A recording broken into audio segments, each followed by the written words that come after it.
Hey, folks. Welcome to another episode of The Mind of the Martyr. It is blooming hot where I am, so apologies for everything you might be about to see. Me and Drac are just like... Got two fans pointing at me right now. My room's too small, I don't have enough plug sockets, and I don't have an extension cord, so it's just like, I'm just going to have to deal with it, it's fine. No. Hot, I can deal with. Humidity, the party's in trouble. It's just method acting because we're on the fire plane. Exactly. Yes. Getting into the atmosphere and the environment. I admire your dedication. Thank you. And like the dedication of your entire geographical region for effectiveness.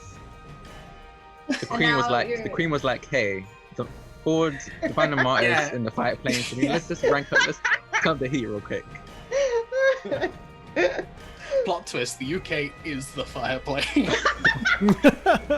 Isn't that Australia? Sisby is literally going to walk out with 3 corgis and just... You know, have to make the corgis happen. Like, there needs to be someone with a bunch of corgis. We're playing corgi. Yeah. I'm picturing little. If you go to like fire puppies. Oh, like imagine Cerberus, but little corgi instead. Cerberus is a corgi. It's a bunch of growliths. Growlithe. I can just imagine Cerberus. Cerberus corgi is gonna have to pop up somewhere now. Anyway, hello. It's Monday. It's 6 p.m. PDT now. I think Yes. I don't. I'm not. He's been PDT for a very long time. I'm just gonna point that out real quick. Majority of the I'll year. point that real quick. It's been. Look, I just found out from you a little while ago that it changes. So Yeah, you didn't even know it changes in the UK. no, I've just been calling it GMT. No, but British summertime. For the past We're 10 years. BST now. British summertime. We don't have summer, we have hell. There's a difference. But yeah, we're gonna go ahead and get started here. We have 3 sponsors. Yes. Which is incredibly exciting. We'll go through our 2 wonderful folks. We'll go with never mind, I think Ty's being spoken to. So we'll go with So Nerdwear. If you're after t-shirts and other clothing designs, as well as dice, that's the place to go.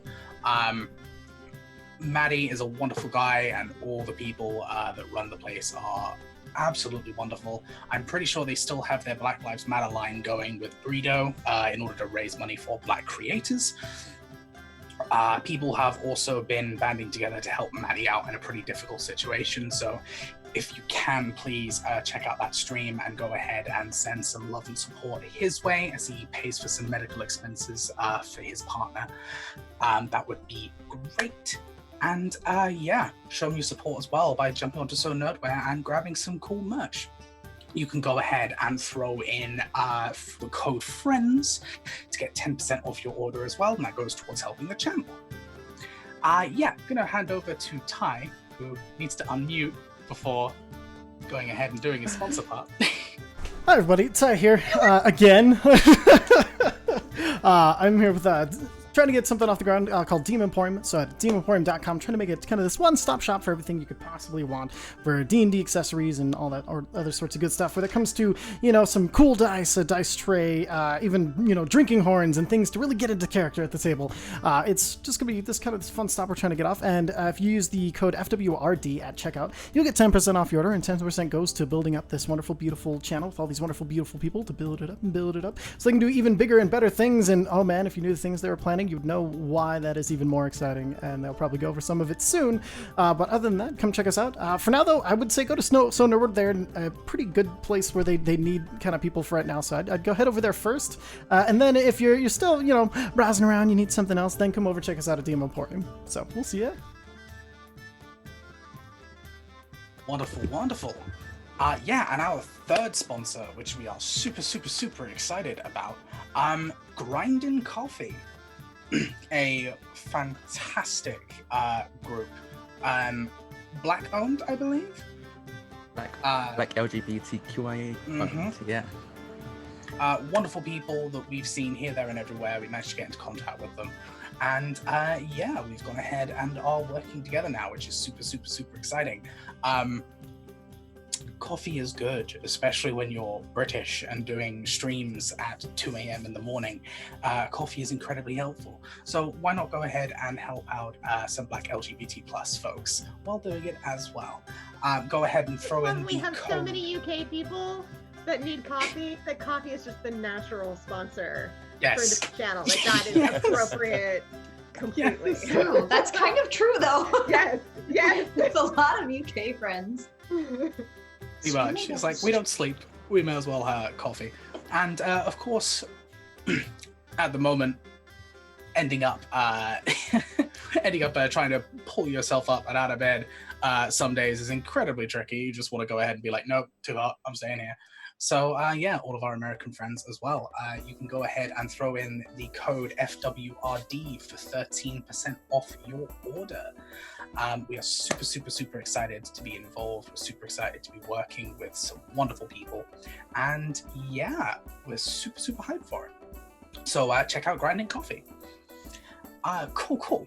Before we get started, we do have to quickly touch on a subject.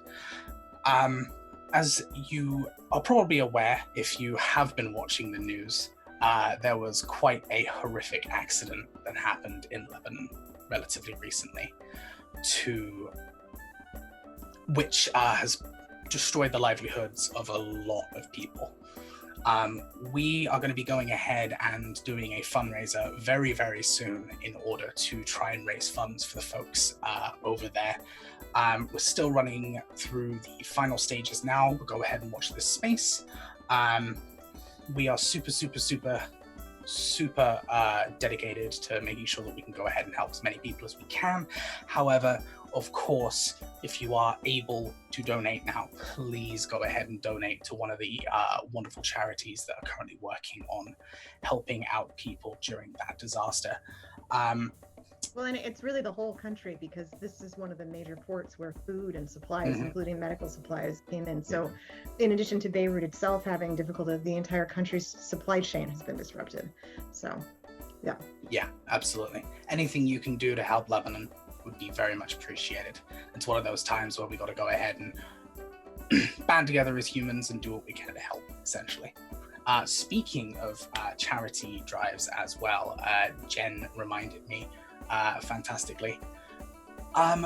We are going to be taking part in a fundraising event with Minor Realm Games in order to raise money for Extra Life, which is very, very exciting. Jen, did you want to chat a little more about that?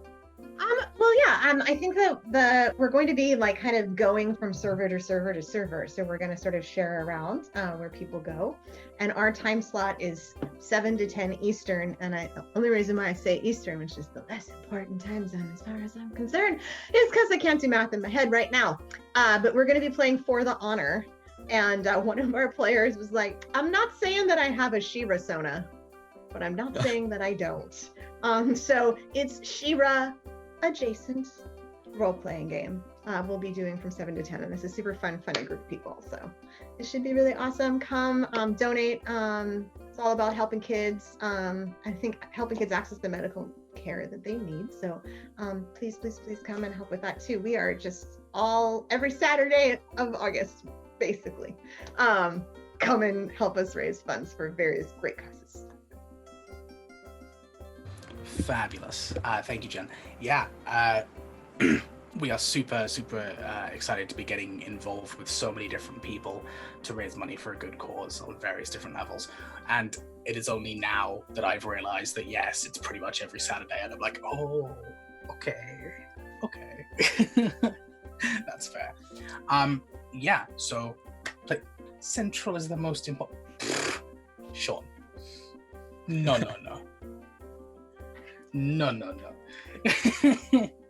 Soup, unfortunately. No, I'm kidding. Yeah, okay. Anybody else have anything else they want to say real quick at the start before we go ahead? All right, let's dive into the game. I believe we said that Oren was doing the recap, correct? Yes, that's correct, sir. Well, we're here on the fire plane. We ventured here, sent by Kailara, the eldest of the three sisters, which my monastery worships. Puts up on a pedestal, let's say. And we are in search for the youngest of the three, Sispi. And we learned that when she arrived on the fire plane, she became the giant fire tree that encompasses the sky of the entire plane. Scary shite. We also learned that she murdered the devil that took her to the fire plane originally. Well, she sacrificed herself, at least as far as my monastery is concerned, to save the material plane. Anyway, we met Ishton's in-laws, and that was pleasant, I think. Not really. But her father-in-law did get us a meeting with the Fireplane Council, which we thought Sisby was going to be present at, because we're trying to convince her to come home. But I guess she will not be there, so we don't really know exactly what to do. He thinks we should push towards a trial.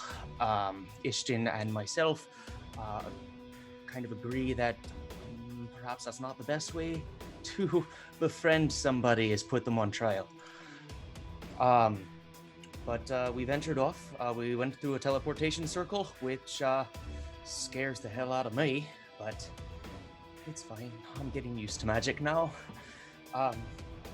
Things that happened that I was not present for. Athenos and Eridan had a lovely little conversation about blade magic.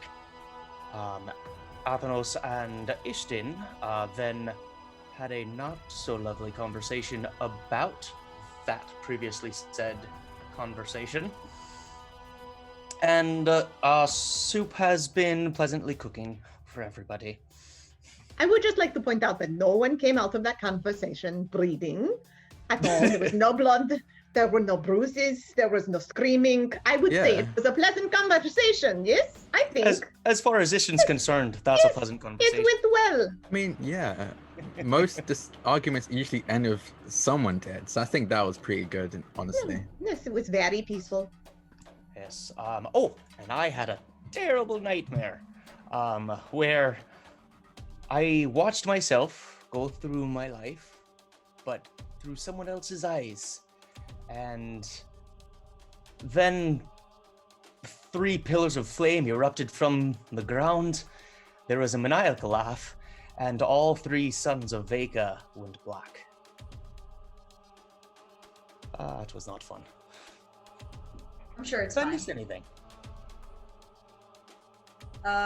We are currently like where we're talking to the council. We're like in that building. Right.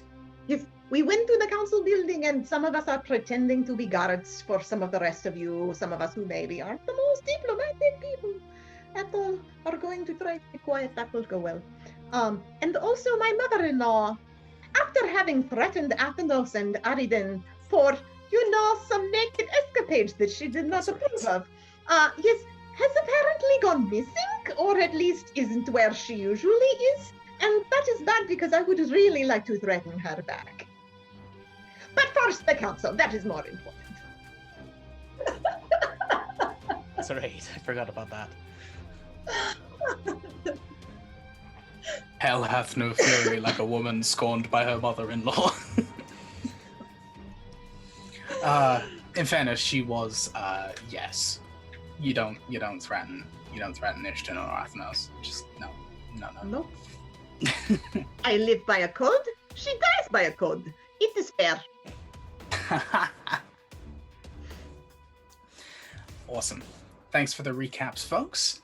As we are diving back into the story, everyone entered the amphitheater-esque building that holds what appears to be usually a large crowd, but appears to be empty at this point.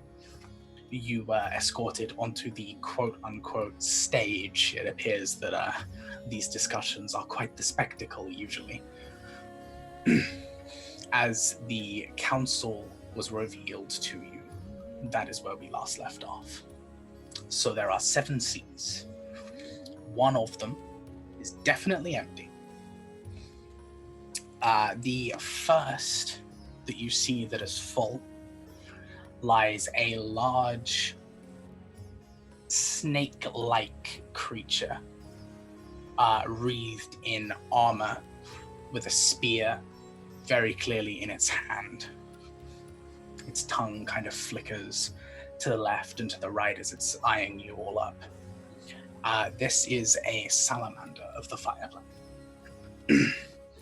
The second individual is one of the softer faces in the group here. A fire genasi of kind of a medium build is sat a little uncomfortably, kind of shifting a little to the left and to the right, just looking generally uncomfortable by the scenario. You can see his hair is short and kind of pushed over to the side. There are 2 what appear to be crutches leaning on the table next to him. The third individual is a lot different, let's say. A being of pure blue flame. Seems to, I guess, stand more than sit at this place.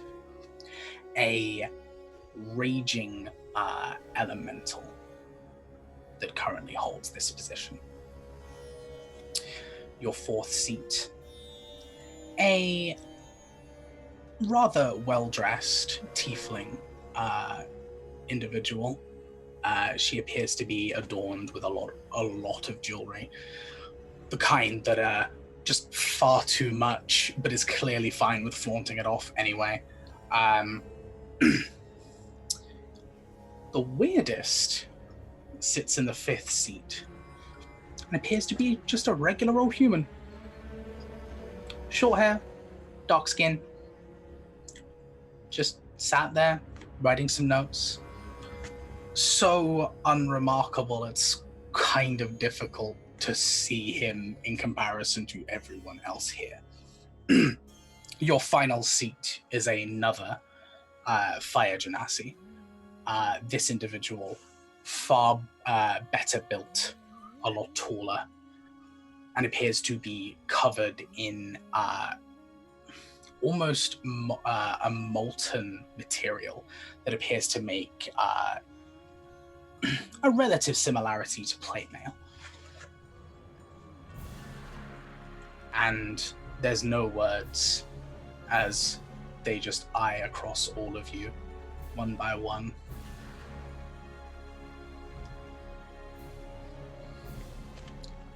There's a moment where the human actually looks up from what they're writing. Well, we haven't gotten long. We do have to speak to these individuals. There's an immediate hiss from the salamander as his face turns. He begins to look at you far more intently than everyone else's. The human begins to speak up again. All right. I believe this meeting was organized for a reason. State your names and your purpose. Thank you very much for this audience. My name is Orin Thistlefoot of the Monastery of the Crimson Wood back on the material plane.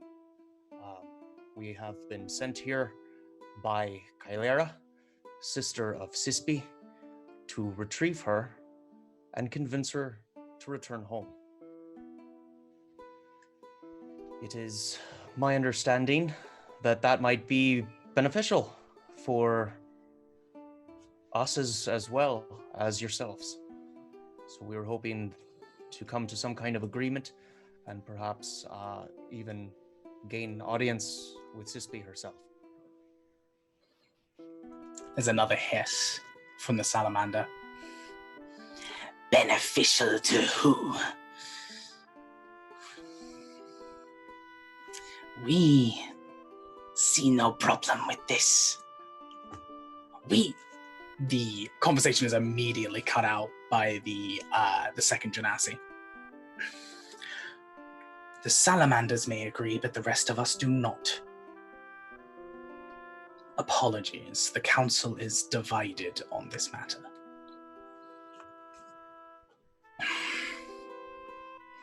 We understand your position, however, Sispy has support. And at the end of the day, also, Sispy has free will. They are also a member of the council, and as such, there are certain rules that come across with that position.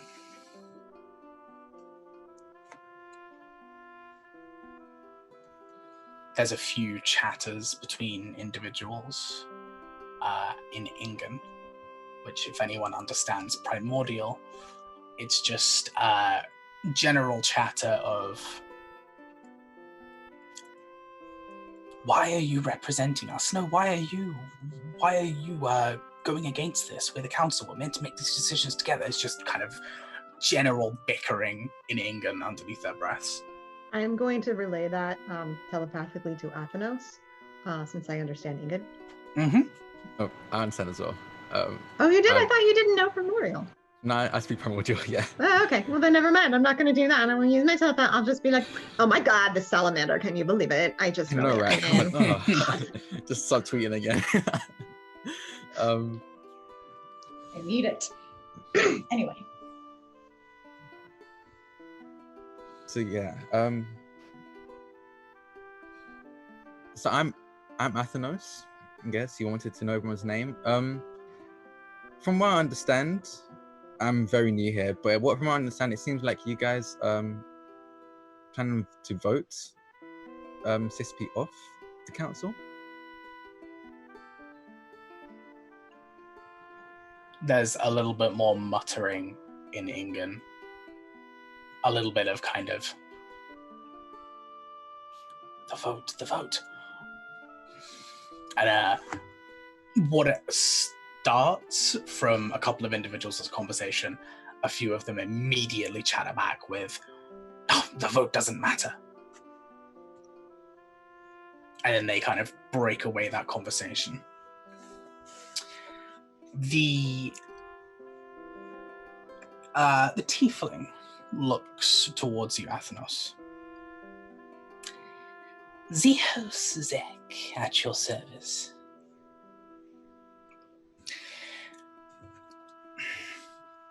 There is tension within our ranks as some wish to choose to forego the vote. Some wish to go through, as is both our custom and our laws, may I remind you. But some feel like, as this is a, what was the quote, wartime economy, they can go ahead and take power for themselves.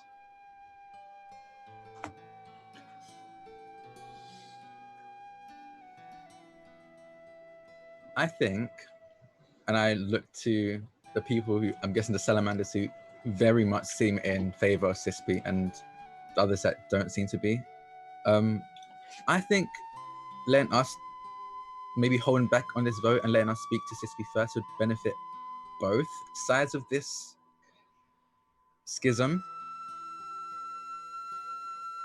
First of all, as you throw out this first of all, the salamander leans forward and just like pushes the spear behind him and just leans forward slightly over the counter, so to speak, table, desk, whatever you want to call it. I don't know. Looks you dead in the eye and just says, "And what do you think gives you the right? Who are you to challenge a god?" I didn't say anything about challenging a god. I just want to speak to her. Like I said, us speaking to her would benefit both of you. We're not here to fix whatever is going on here. If you can speak to Sispy, if she wants to stay, at least you know for sure that the person that is staying will stay and not randomly leave you guys. And if she wants to leave, and I point to the others who were very against it, she gets to leave. So again, it benefits. If we get to speak to her, it'll clear things up for both sides. Maybe fix this whole thing you got going on at the same time.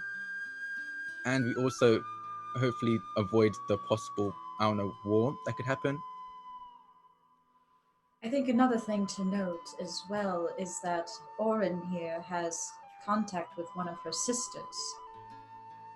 As for what gives us the right. Sispy is a god, then Kailara, respectively, would be, and we would be an emissary from them, and what would give you the right to stand in her will? It's a battle, it's minions doing what we do. We have no aim to force anybody to do anything they don't want to. We merely ask to give us the chance to hear her side, tell her her sister's side, and see what goes from there.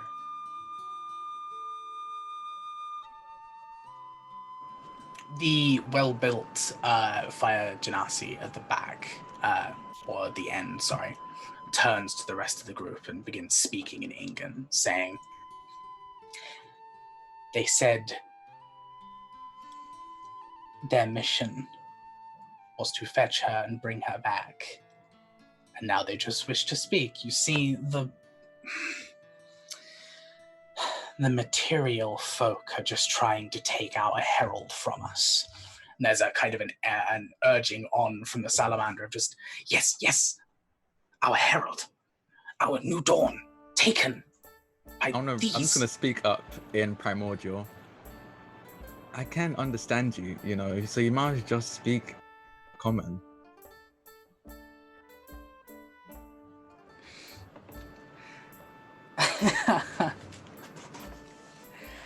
Zeus has the biggest grin on her face as you say this.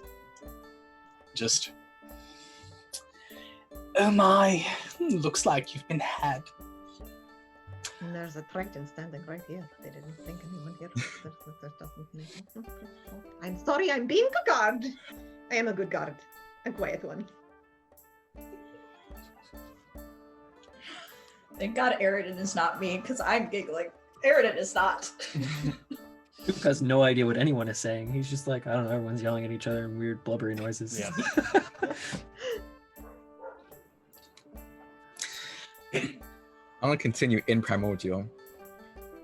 Yes, our mission is to fetch Sispy, but nowhere in that mission did we say we're going to force her to come.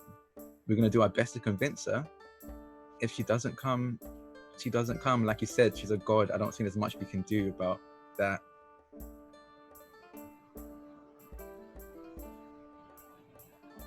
I, personally, mean no ill will towards Sispy herself. My monastery considers her a great hero and a bringer of peace. We only wish to speak with her.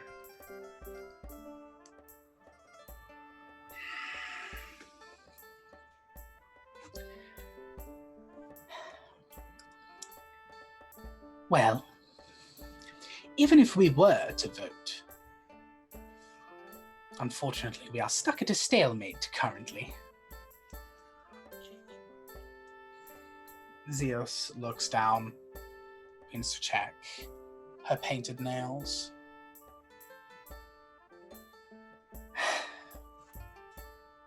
A few of us are absolutely fine with going ahead and booting her from the council, as she appears to be absconding from her duties, but some folks here are warmongering pricks.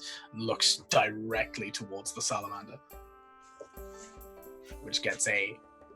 I feel better about talking now because no one here is diplomatic. Is everyone okay if they're going to say this kind of crap? Yeah, go right ahead. Oh, yes, of We course. don't give a shit about what is going on your council. We just want to talk to her and tell her what her sister said and what is going on with her sister and give her a chance to respond. We're just interplanar messenger pigeons.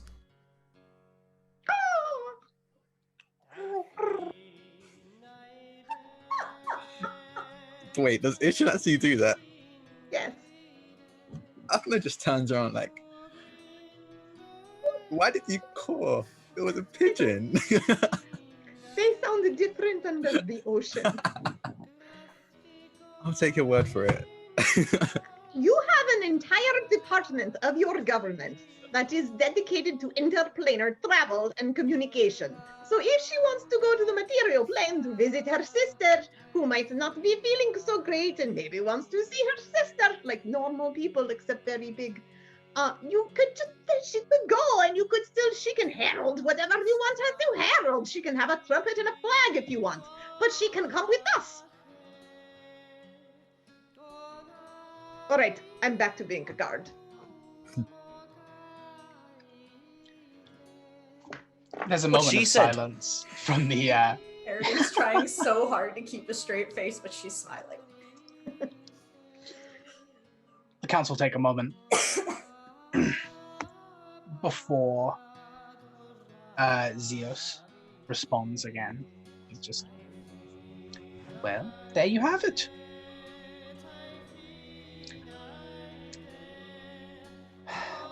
Honestly, you know that they are their own individual. You know that we could maybe, just maybe, burn her dress a little bit if we ever came to blows, and that's about all we could do, and you know it. So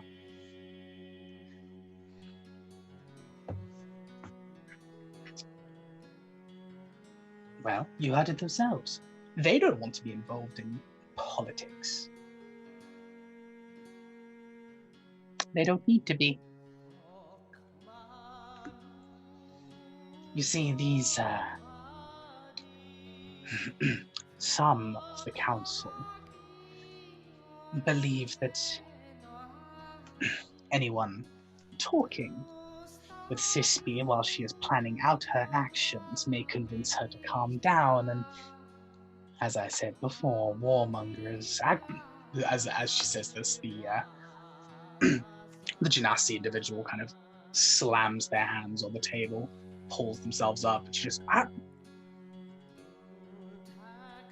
you don't want to do this right now. No, no, no. Council, group, diplomacy. I know that's not your strong suit. Still. Here is very good.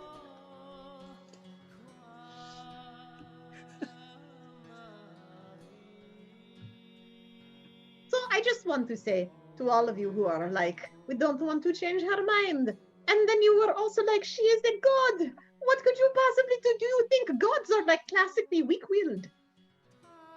Like we will show up and go, maybe not. And she'll go, oh, nobody mentioned that to me. I changed my mind. That makes no sense. If she is a god, let her agree or disagree. That is how it works, I believe, with gods. You see, do any of you speak in fun? Me? I do. I don't think I do. Okay. Poor Soup doesn't know any language. Like, Soup speaks 2 languages. He's out there. You meet it, Jen. Needed- This entire meeting, he's just like, he's looking at y'all's facial expressions and being like, they seem mildly happy, I guess. He looks angry. I don't know. Okay. You see the salamander whisper under his breath in Infernal. Do not speak of the 4th tree. I give a sideways Okay, my eyebrow went up, glance. but Oren's did not. Aaron's eyes flick to Orin and then back up to them. And kind of like we'll make eye contact real quick, like side eye, Mm-hmm. Just a but still face. yep. I mean, no one here speaks Infernal. What on earth did he say? And you watch for the first time the fire elemental move ever so slightly. They have been just there the entire time, just watching over this entire situation. You watch Who as is there's a that? slight the fire elemental. You watch as a section of flame across kind of what would be their face and shoulder just in response.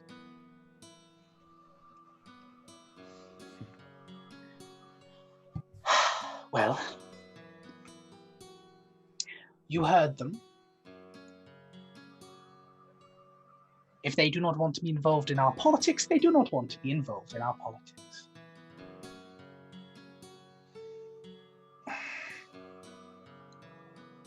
The council may not agree, but that is fine. And she looks towards the party. We'll go ahead and end this little farce here. Second floor, third door to the right. Meet me there. Zeus stands, pulls her dress up a little bit, and just back over the chair. Affixes her rings, her necklace, just.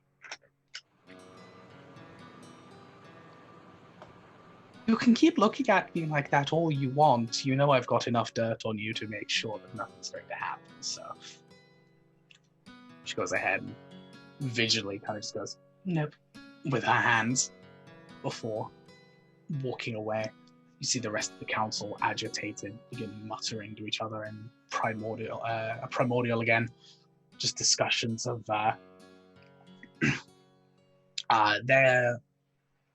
their disagreements with each other and the fact that the council hasn't been fractured like this for a long time.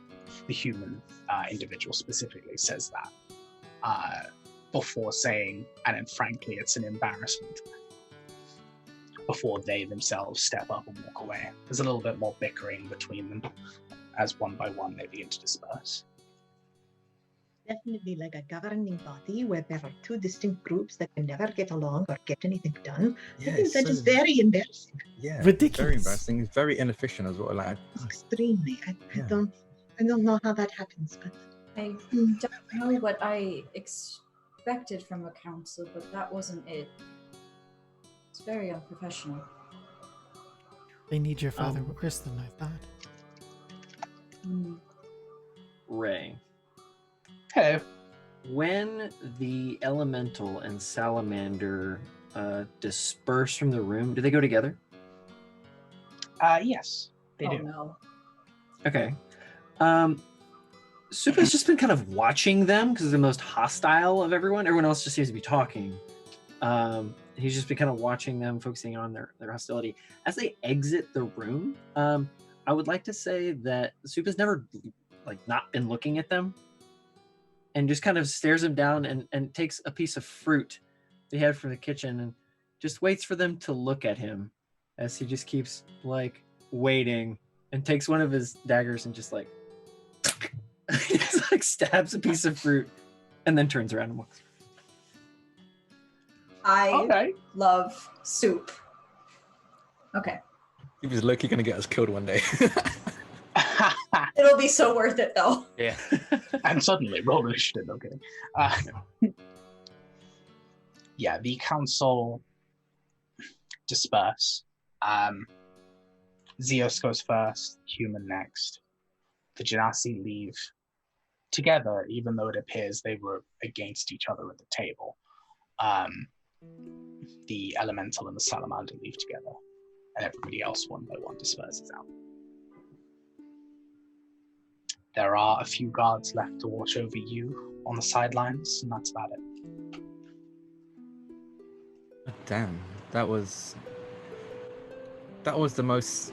That wasn't diplomatic at all. We didn't need to pretend to be emissaries. I think we were the most diplomatic people here. It's kind of like that for the council at the monastery as well. Nobody gets along there. It's just politics are shite. It was a performance. Yes, it was a show for everyone else who was watching. We have no idea what they really think, what they really want. This is only what they think they want. Point to where the audience would have been. I guess if you meet a friend upstairs, we'll hopefully get a bit of a more honest answer without a crowd and audience watching.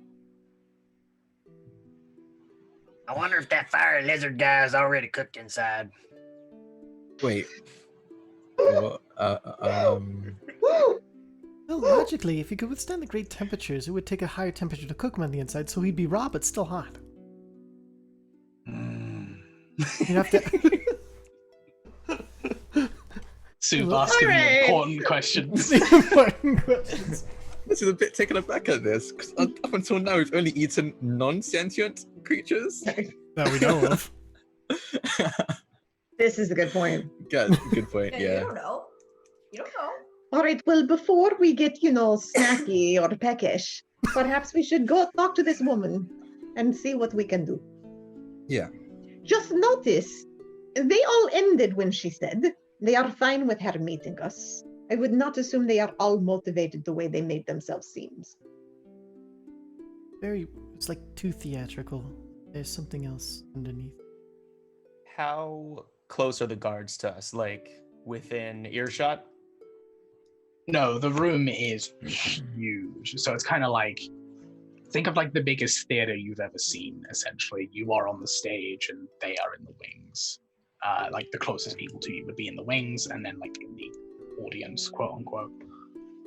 Were they the only audience, or were there anybody like newspapers, anything? Even though you can clearly see that this is meant to be kind of a big deal, the place is empty, apart from guards and yourselves. Did anyone else catch that side remark about the fourth tree? I did. What? Yep. You're muted, Jen. Oh, I changed Oh, no. nothing. Oh, there you are. Oh, there we go. okay, there you go. There it is. Okay. You just vanished for a second. Yeah. Yes, you are in the empty, apart from the guards, amphitheater. Okay. All right. All So, yes, the fourth tree. You didn't know about it. I have never heard of a fourth sister or I guess brother or whatever. A fourth tree. I I've wonder only if you known can of the find out three. where it is.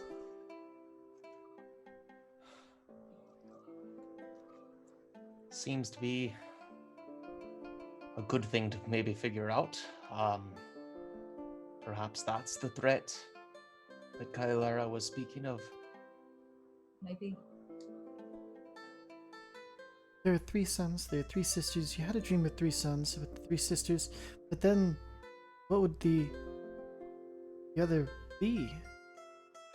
Is there any other, anything else in the legend or anything like that that might lead us in a direction? The 3 sisters get their power from the 3 sons of Veka. That's all I've ever known. What about moons? There's 2. Is there 5 sisters now? Well, if you count the 2 moons together as one. I mean, we can ask these questions when we meet up with the lady upstairs, I guess. Oh, I boy. don't think we should say anything that we know to any of the council. So let's head up.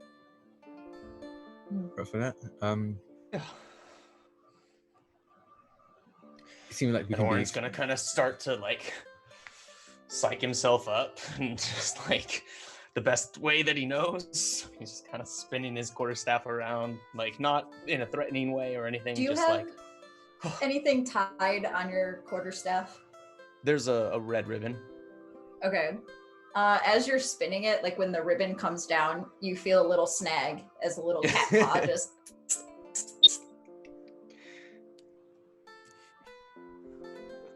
Any of y'all hungry after that? I'm honestly. Dude, they showed me how to make these. He just like,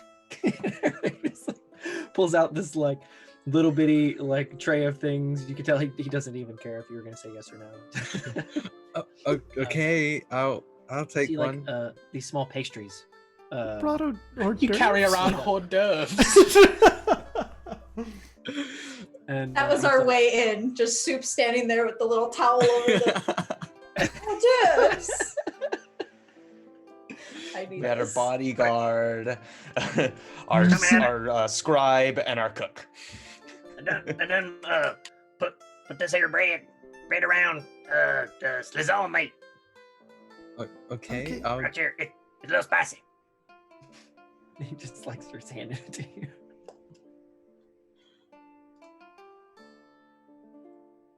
How spicy is it? I mean, it They tastes got all good. kinds of peppers here.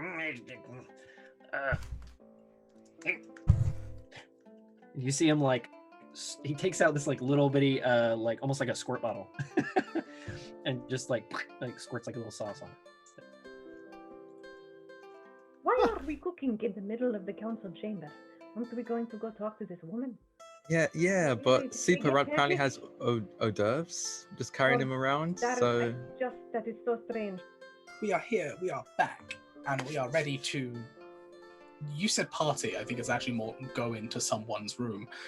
We were Well, talking then about apparently This is nosh. your buddy. That's apparently the Yeah. other thing. yeah, Soup had food ready, I guess. have and, some hors d'oeuvres. Those and- might help, Soup, if you bring them up to Sispy. It could be a nice peace offering.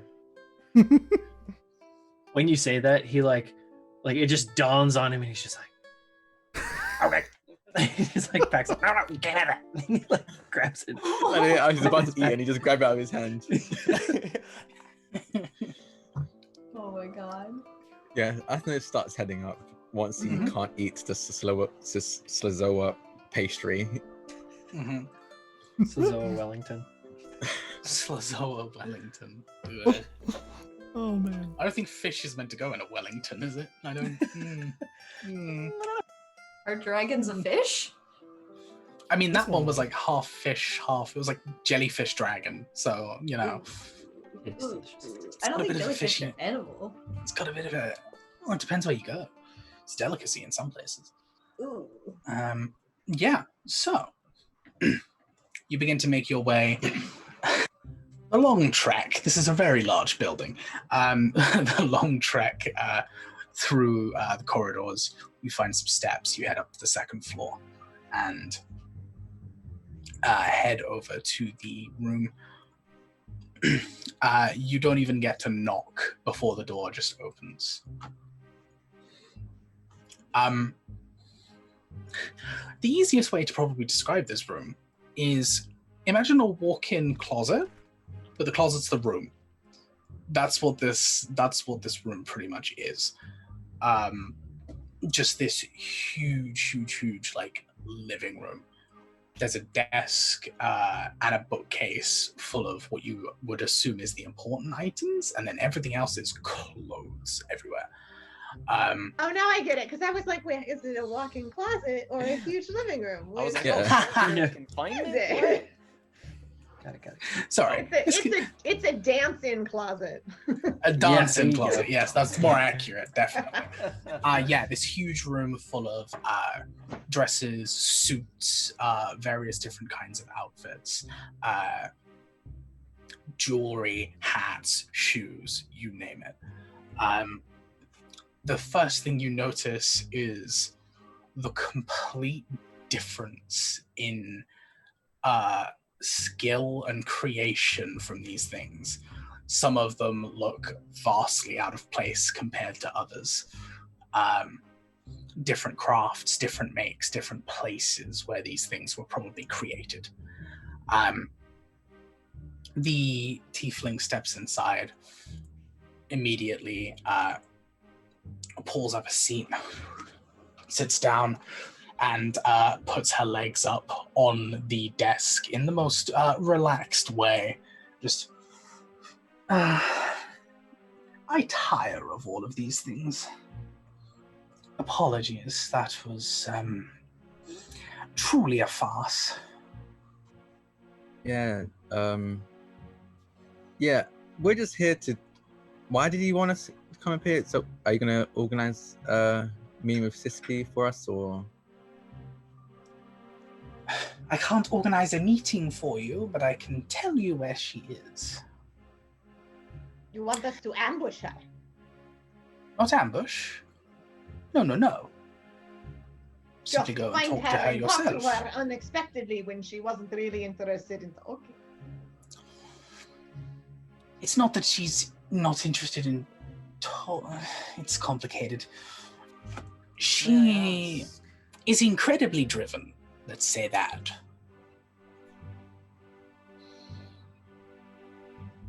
May I ask if it was her decision or the council's that we weren't allowed to speak with her originally? She takes a look around quick.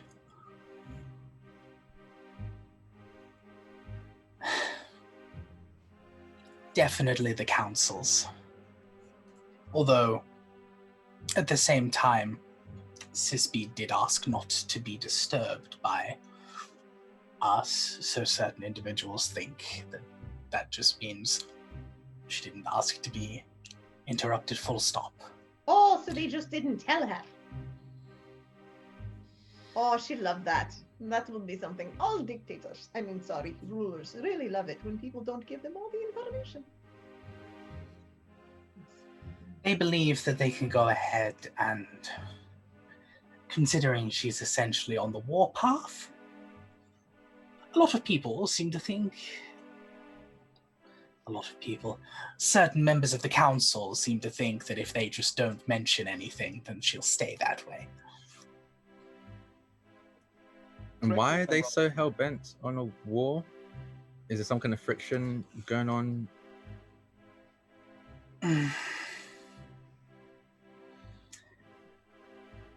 Honestly, up there they play it out like a soap opera. They love the drama of it all, getting people on their side. The reality is far more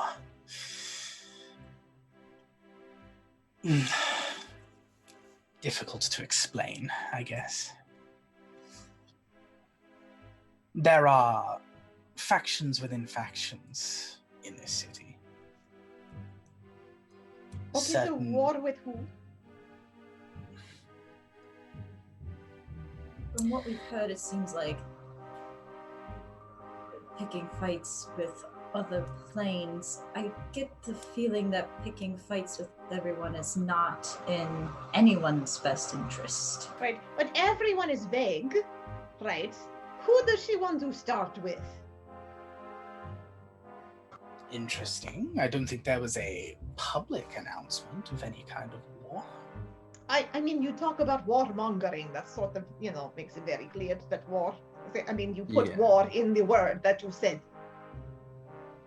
What were we supposed to think? They just wanted to go watch wrestling.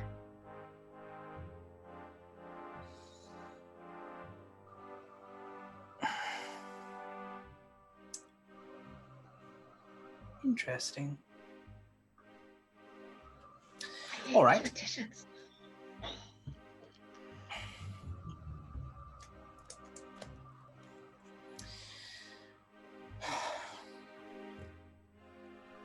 She takes her feet down, pulls herself back up.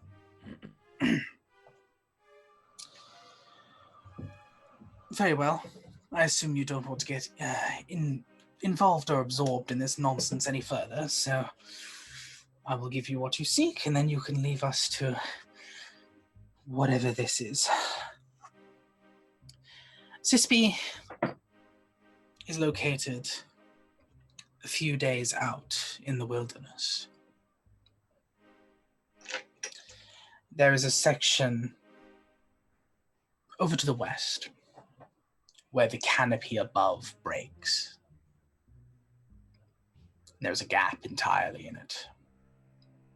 That is where you will find Sispy.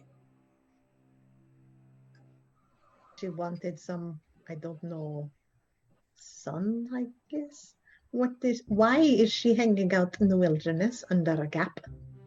And also, like, you didn't really answer our question about the whole where she started with Yes. the war thing. Yes, I for one do not want to get invaded.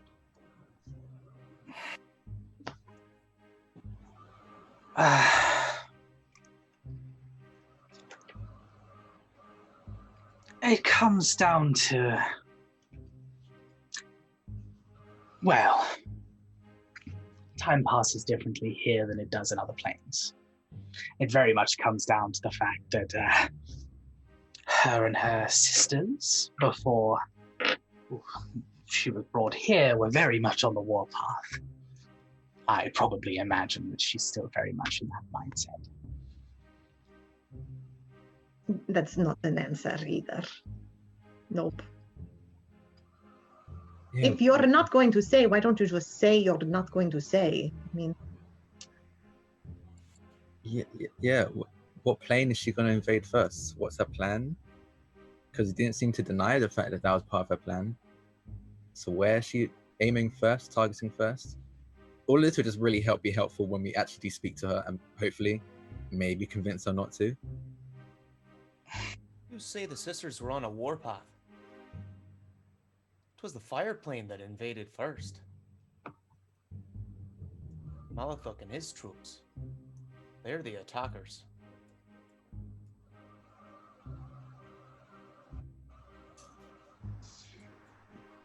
Oh, that fucking face.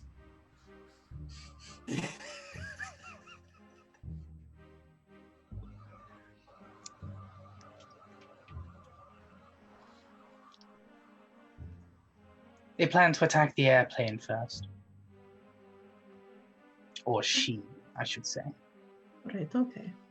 Okay. Then go ahead and take all of the elemental planes, as was the plan originally before she was sent across, so to speak. It was her plan originally before she came here to the fire plane? As she says. And she spent some time with one of our council members, and that whole thing happened. But that is what she has told us her plan is. As I say, some of the council agree, some of us do not. We used to be far more, well, we used to actually be political until all of this happened recently. How long has Sispy been here for you? For us, well,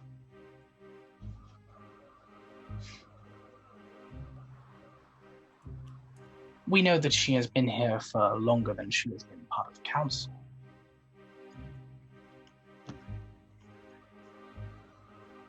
Wait, we can't hear you, Jen. I was whispering. Oh, okay. That is not an answer. Again, he asked a question and now you are not answering it. Has it been a week? Has it been 3 years? Has it been centuries? Come on. You think that you are being squirmy-wormy, but you know you are very obvious as a worm. Not only that, it makes him more suspicious because now we have to figure out why you're lying to us, and that just doesn't bode well for you. I thought you said you were good at politics. And he kind of gives her a smile when... I give Jojo a little more thumbs up. Okay. She leans back into the chair. Okay, I suppose I've lost my touch a little bit. And her gaze wanders over to Oren. How long has Sispy been here for you? Because clearly you have some history. Look, she answered the question with the With a question. question. Oren, don't answer her. Get her to answer the question we asked her. She's been missing for quite some time.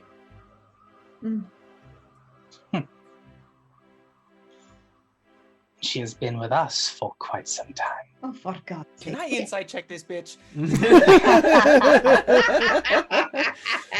Yes. Yes!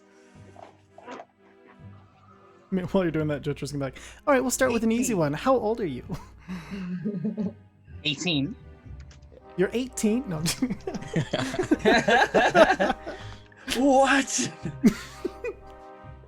As soon as she responds, you're beginning to get the idea that she's deliberately running you around in circles for fun. I mean, She's I beginning think we to all. enjoy- Yeah, I don't think a roll come on, needed to right? happen there. All right. She's So- beginning to enjoy everyone's frustrations, but when she speaks of Sispy's past, she clearly knows something more and is trying to get information out of you as well. While this Oh. talk is going on, Soup has been looking at all of these fancy clothes that she has.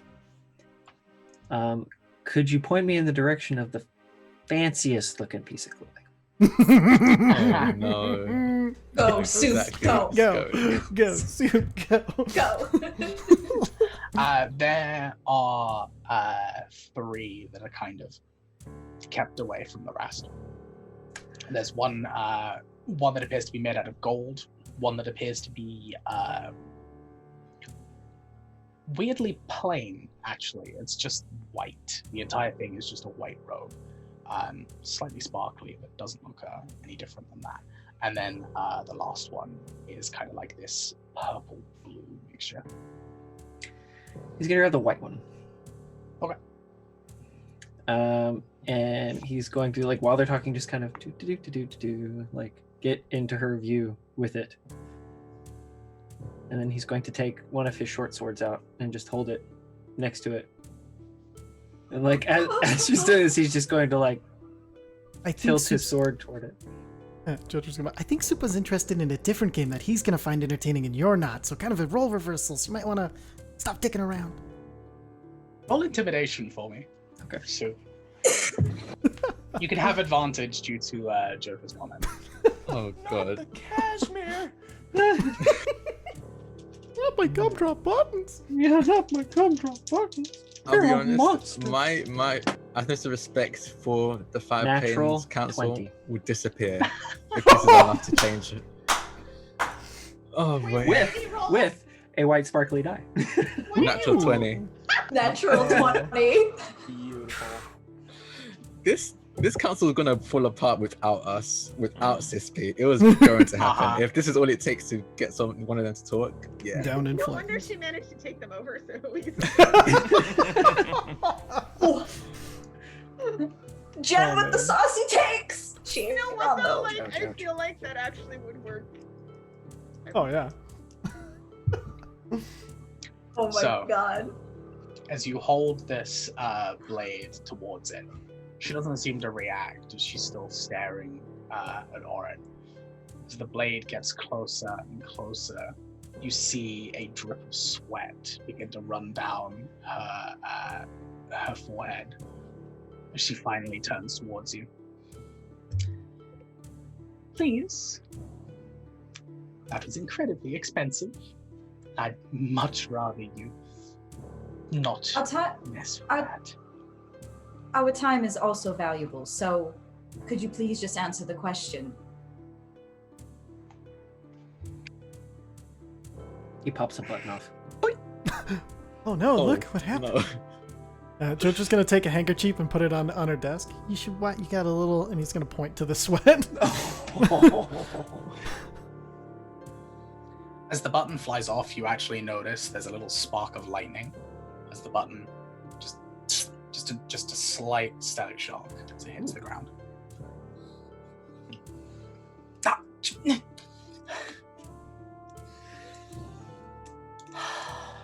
It's a button. You can sew it back on.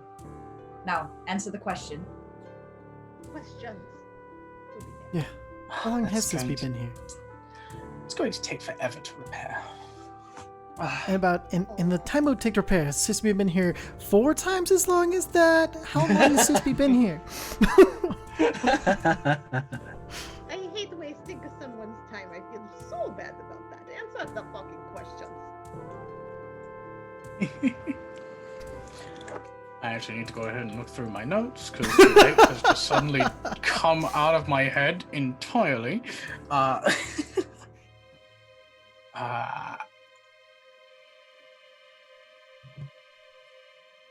Important piece of information that I've just randomly forgotten. Oh man, I hate that's the worst when you're DMing and you're like, I've got everything in my except for that one thing. Of course, you'd ask that one question. Literally, I have everything in my. No. No, I do not. If it helps, Ray. Uh, It was like before the chroma convergence. Yeah, so in total, I should probably do this in character. Fine, very well. Sisby has been in the fire plane, technically, for just over 1,200 years, our time. She has only been, free is such a gaudy term, but I suppose it'll have to do, recently.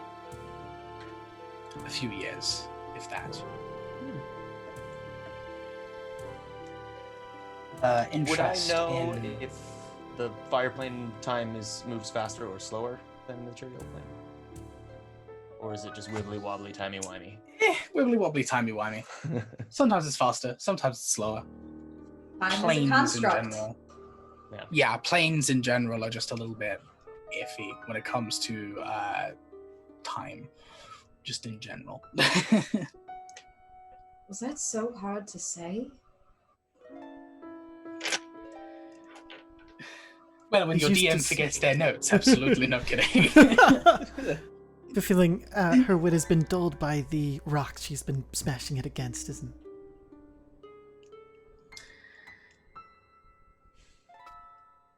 As I say, it appears I've lost some of my touch. Some. So, like, going back to why is Sisby hanging out in the wilderness under a gap in the canopy? I don't know, sunning herself, if that's a thing you can do here. But what is she doing there?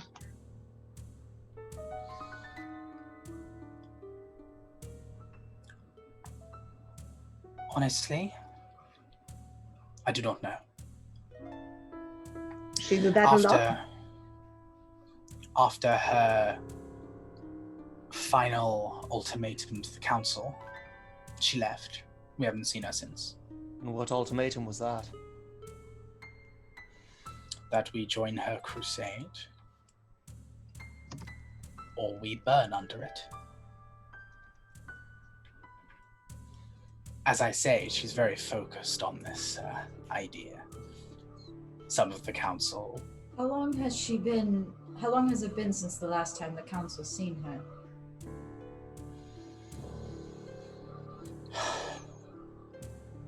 Months, at least. I can't say for individual members, but I have not seen her in quite some time. You see the over-animation, the theatrical aspect that people are putting on. They're trying to bring people to their side so that the council as a whole will relent and join this crusade. Is it working?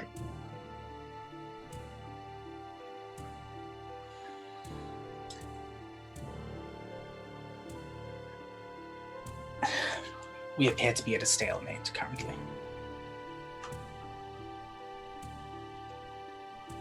As I say, some members of the council agree, some of them do not. Did you know her before she was freed? Sispy? Mhm. No.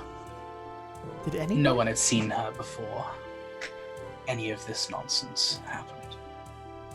She was just kept hidden away. Which I assume probably does not help her motivations at all. But if she was just kept hidden away, how do you know that she always wanted to do things like this? Is it not possible that something happened when she escaped that changed her?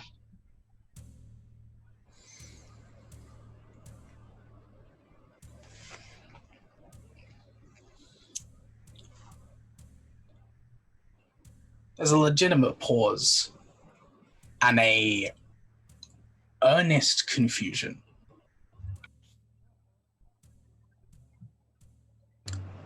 Well, the sisters have always been like this and aggressive. We simply thought that she, having been brought back to the fire plane, well, we thought she'd gone back to her previous mentality. Back What? to the fire plane.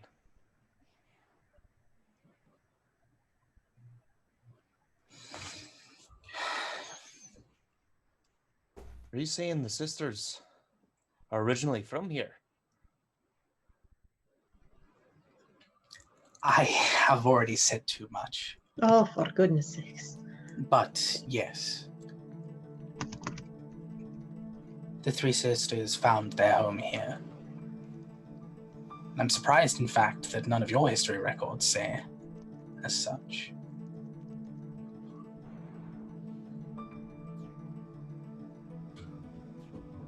I don't Seems really weird. recall what our records say at the moment.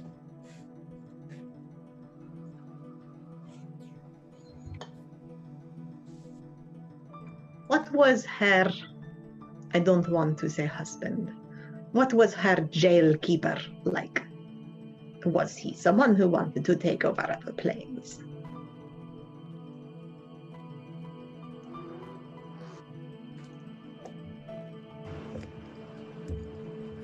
Until recently,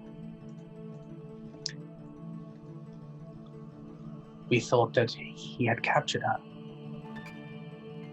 had brought her back in order to stop the destruction. We considered him a hero. Ugh. Until Sispy spoke up. Part of the reason why the council is so split right now. When you build a history on such a terrible event, it tends to bite back at you.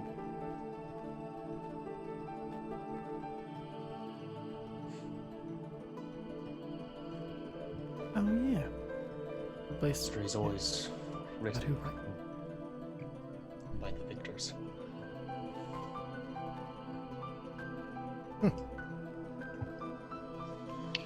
All right, so we need to know how to get to this opening in the sky in the middle of the wilderness. We need to know what kind of things to expect we are going to confront on our way there. We need to know if they are edible and self-cooking. Also, how many giant volcanoes there are in the area? Oh yes, that is important. How humid is it? Like, it's already messing my hair here. Is it any worse out there? You know, the UK now, it's that humid. Oh no, I can't do this, guys. I'm sorry. We need The to leave the heat fire that plane I'm right currently now. taking in this. Just All right, so where do we go to and what do we kill on the way? head west until the canopy breaks.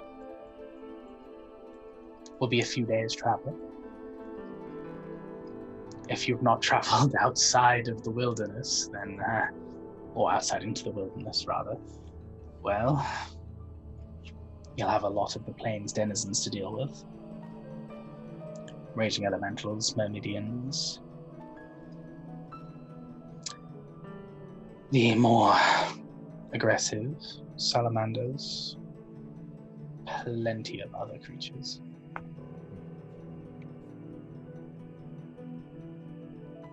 So we'll have some fun then, shall we? Sounds Oh, good wait. to me. Can we get like a... In exchange for your dress over here, you can give us a carriage or a wagon. Because I do not want to walk in this heat. Carriage or a we do not have those, I'm afraid. I can... She rolls her eyes before opening up a drawer, pulls out a piece of parchment, begins to scribble down something. On the edge of town, those will get you mounts to borrow. What kind of mounts?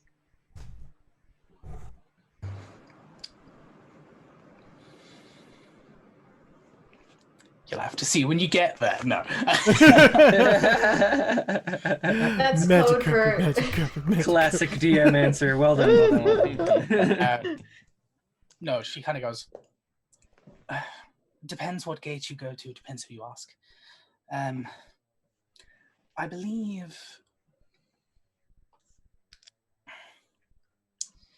believe if you head to the south exit first, go ahead and hand it in there. You might get lucky. He occasionally has some flying individuals rather than walking. Oh, yes, let us do that. That is a good idea. I like it. Sounds good to me. Thank you. I was going to take that parchment from her. I don't know if my friend here is actually going to let your dress go. I have no control over him, so sorry about that.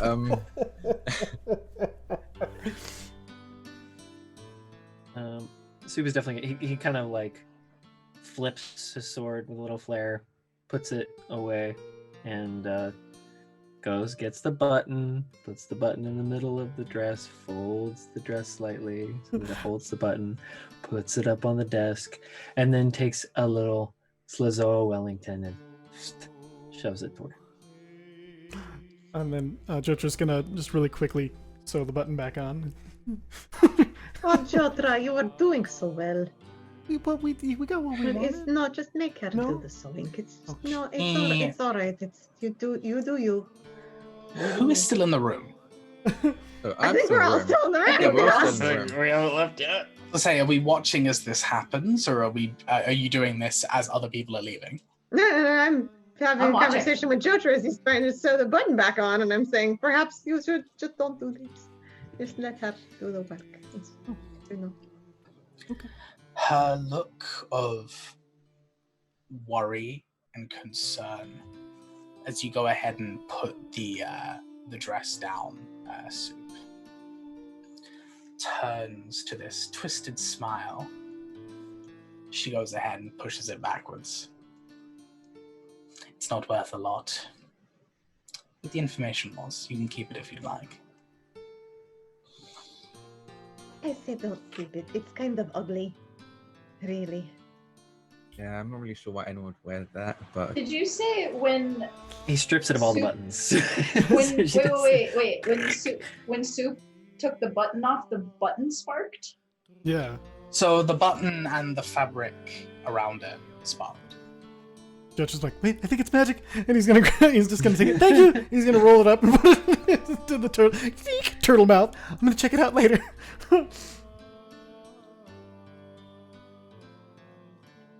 I would like He to hops on insight it. check her, Mm.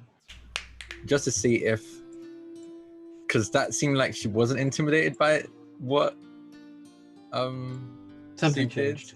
Yeah, see if something changed or she was lying, and he rolled a nat 20, so I don't think she's allowed to lie. Not to metagame, but like But like, yeah, Not a- Oh, I mean, she could totally lie. You just will be Oh. aware of it. Well, Yeah. it's a power move. Oh, you think you know what controls me? You don't know. You give up one dress so that way they don't assault your other dresses. I was gonna say the next thing I'm gonna do is just grab another dress. No. yeah, I rolled it. I rolled Oh, it. okay. 18. Okay. This appears to be a game upon a game upon a game. However, there definitely is a bit of a power move going on here. She's not tremendously intimidated. However, there's a little part of her that would quite like to dress. It's definitely a power move where it's like, oh, this doesn't control me, but I still kinda like it though. It's still pretty. But yeah. Okay. Yeah, don't worry. Jochi's gonna like tear that up completely and just figure out how it works. So I'm gonna take that off your hands. Anyway, thank you. See if you want to grab another dress, go right ahead. We're gonna go and find some mountains. Ain't got none of my size. They're too big. I can fix that. Maybe I'll fix the one that we. Ooh, you'd look cute. No, you'd look. Is he just imagine? He just turns his head to the side where you say, look cute. He's like, well, it's a cute dress. I mean, and then shrugs. I now need soup and a dress. This is something I need. We have a chef. Now we need a fashion consultant. Like, we're going to become like Queer Eye for the Straight Guy. D&D. Like, eventually. Oh, Lord. Have you seen the new show, Soup Eye? Queer Eye for the Straight Guy. Okay, but I want it. Right? That would actually be really fun. Anyway.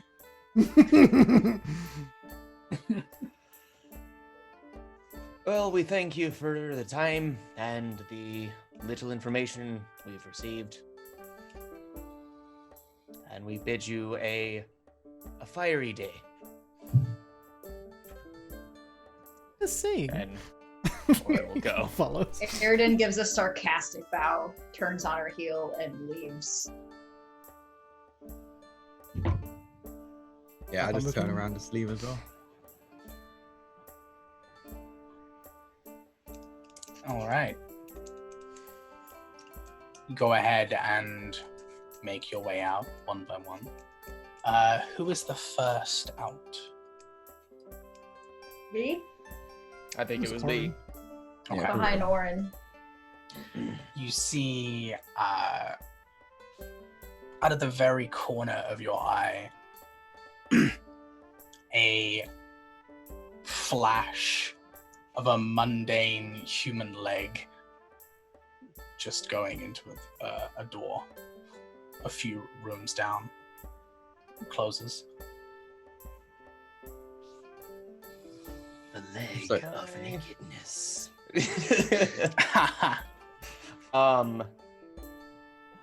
Yeah, can I go check it out? Mhm. And I'll kind of just tap on the door, knock it out.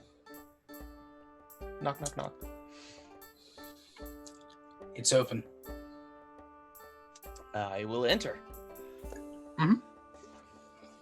You open up the door to the most normal, mundane room you have ever seen in your life. Weirdly, the entire thing appears to be boarded with wood on the inside. It almost looks like a little log cabin. There is a very, very small desk. There is a very small seat. There's a little stove in the back. There is a single bookshelf, which is full of, instead of books and parchments and scrolls, it's just covered in knickknacks.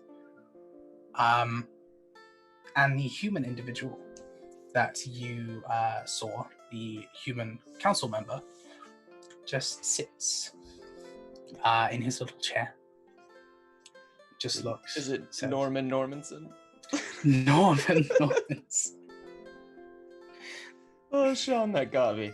It has to be Ted Strange. That's a Gravity Falls reference. Okay, I'm sorry. Okay, I'm done now. Sorry. He immediately looks at you and just says,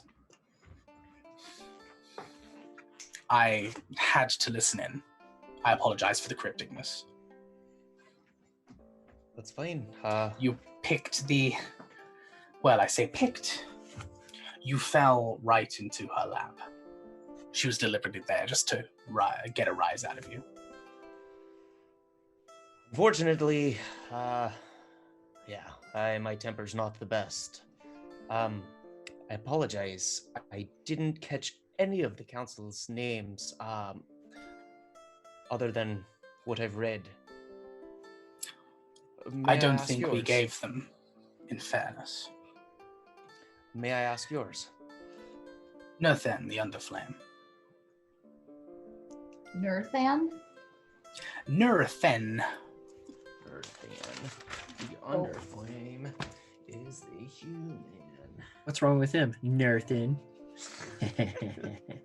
Nerthan Underflame? Nerthen, special the weapon. Underflame. The Underflame. It's in Zoom. Nothing wrong with this guy. Nothing at all. Oh my gosh. I take it, but you don't really go for the, call it, peacocking that the others do.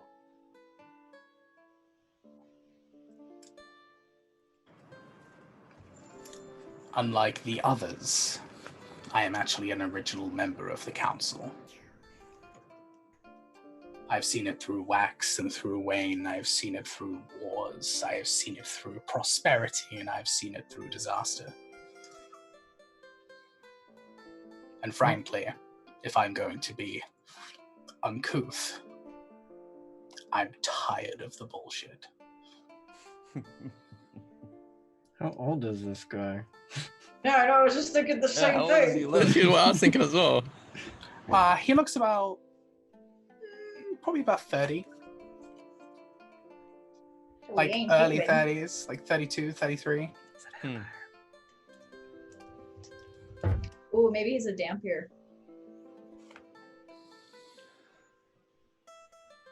Well, if you don't mind my asking, how do you feel about Cespi's plans? Where do you sit? I believe that everyone can be made to see reason. I believe that anyone can be convinced of this and that. After all, my own kind were considered monsters not but a few hundred years ago. And yet here I sit. No reason why Cisby can't be given the same treatment that my people did and my kind did. And just looking at this guy, like, I can tell he's human, right? Like, or can I tell that he's got something else? So as I described him before, he looks so normal and mundane that it's weird. Like, you would be able to tell that straight away. He just looks so pedestrian. He's that character in the beginning of games where all of the sliders are put to normal. Yeah. Yeah. So he's just literally sat with a pen, the same notebook, looking completely normal. However, he did just mention that he's been around for essentially thousands of years. Mm-hmm. And yeah, has dealt with this. Whatever has happened.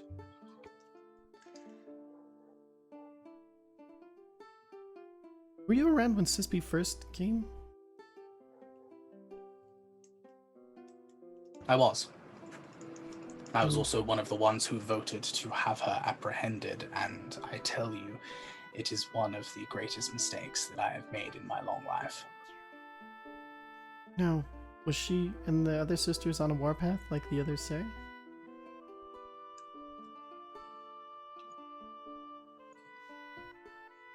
Yes. The entire reason that war happened was due to the sisters. Can I insight check that? Because I'm super interested to see if he's lying. He seems really hard to read, but I'm just... Is there a reason why you choose to look human? 14 minus 1, 13. Yeah, he is super hard to read. this kind of... What you do notice is, like, it's not just that he is normal. There's almost this aura of just dullness around him. It's a very strange feeling. A psychic vampire. Looks super deliberate. It's Colin Robinson? Yeah. It's not Colin Robinson. Well, it smells like Updog in here.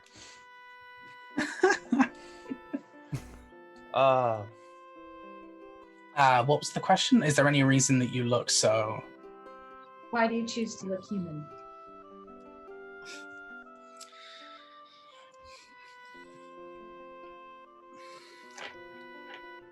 It makes me remember the little people. The average folks just getting through their day-to-day lives. A little, condescending, I guess, to humans. I thought they are... Apologies, it wasn't meant to be. But when you've lived such a long life and seen so much, you sometimes need to get a bit of focus. Oh, you've lived a long time and seen many things. Thank you for reminding me.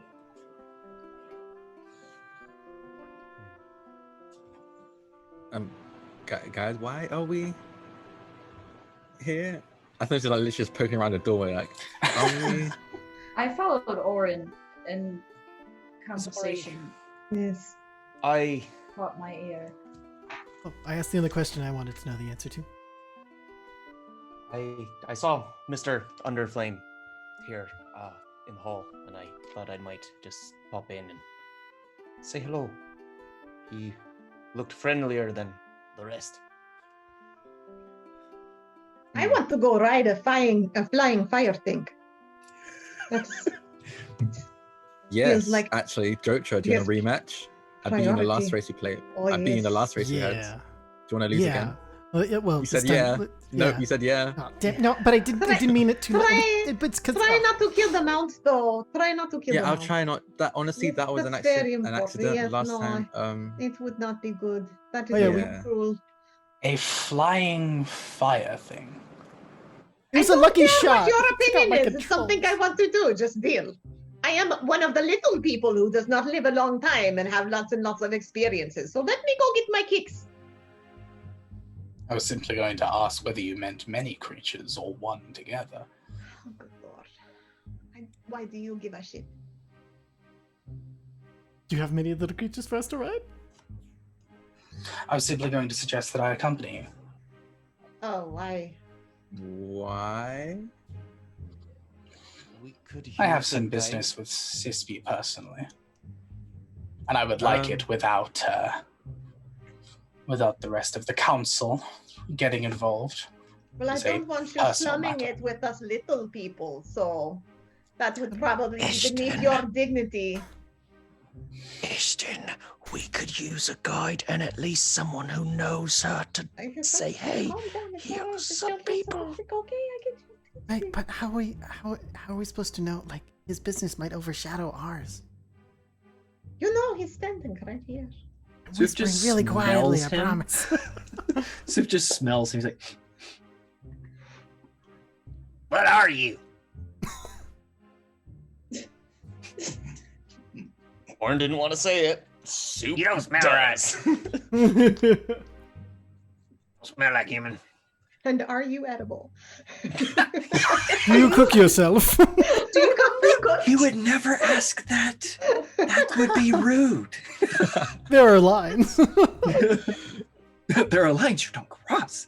Jeez.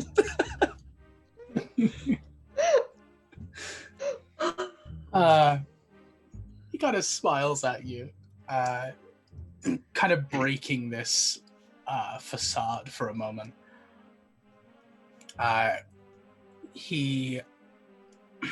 Where is everyone right now? We all behind the desk by the door, and Soup's Yeah, approached. I feel like we're all lined up at the door frame, just Scooby-Doo. like looking around. I- Like, okay. taller I mean, ones I- with, like, I- that Full Orin on likes went to in. look in Orin's there. Assume, yeah, I But, assume like- Orin's inside. I'm with Soup, Athanos, do you just come up? peeking around the door. to sniff? I'm like, why? Oh, yeah. I'm He like, comes right up to him. It's like, if this guy's gonna come with us, like, I need to know what he is. He drops an arm underneath the table and pulls up his sleeve just so you can see it, Soup. And past the wrist, you just see a row of red scales. And he goes ahead and pulls his sleeve back down. He just just stops The Orin talking and Soup altogether, are and it's about like the same height. Would I have seen that too? he backs out of the room. Like his tail moves around his leg, and he's just like, oh god. oh no, tucked tail. Oh no, Soup. He doesn't look scared. He just looks highly embarrassed. He's just like, oh jeez.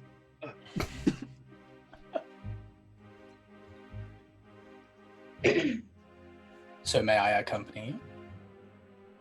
I still don't understand why we want him to come with us. Just we Oh, have wait. directions. If we know what we're is doing. your goal? What do you want to speak to Sispy about? Because we don't want you, honestly, just putting her in a bad mood and making our job harder. That's totally fair. And considering the reception that you've had from the rest of the council, I can understand why you would hesitate.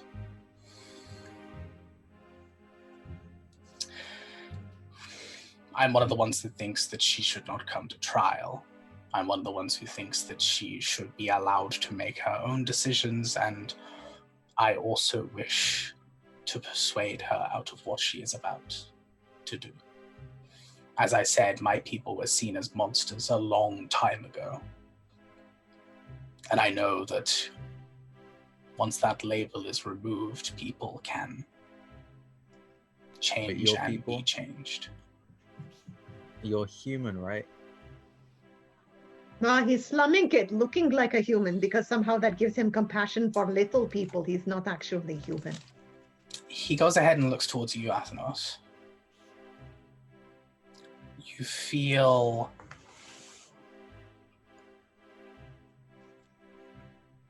almost your very body itself just kind of turn cold for a split second. And in your head, you hear, "Simply a friend." And just Athanos, you see his eyes switch from regular to this reptilian form for just a few moments before going back. I didn't like that. He just says that out loud. I did not like that. Can you not do that again, please? I don't know, give me a heads up at the very least. Did I miss something? What did he do to you? He said just a friend in my head, which first of all didn't really answer the question, and secondly was very intrusive. He's not very friendly at all. I think he should come with us. Wait. Exactly what would we benefit from taking you with us? And does Sispy like you? Because yeah, your goal might be good, but if she just doesn't like you, it'll also put her in a bad mood and make her job harder. You get a ride, you get protection. Sispy tolerates me, which is probably the best we can say about any member of the council. And I wish the same thing that you do to a degree. Shall we put it to a vote then? I so love democracy. Hey, he said the name of the title. Sorry. Athanos looks at the camera. He said it. He said the title. Roll credits. Roll credits. Hey, for once it wasn't me looking at the camera. You want us to vote on whether this guy... Why? What do we have to get out of it? He's just... Having a guide could be helpful. That's about the only benefit that I see. I'm doesn't just trust going anybody. to be subtweeting him the whole time. And someone that Sispy knows. I would be mean, sad I if can you come weren't up with subtweeting. I can come up with a tree tattooed on my chest, but fuck, anybody can have a tree tattooed on their chest. Soup doesn't seem to know what to do with himself. He's like confused, and he just kind of like, I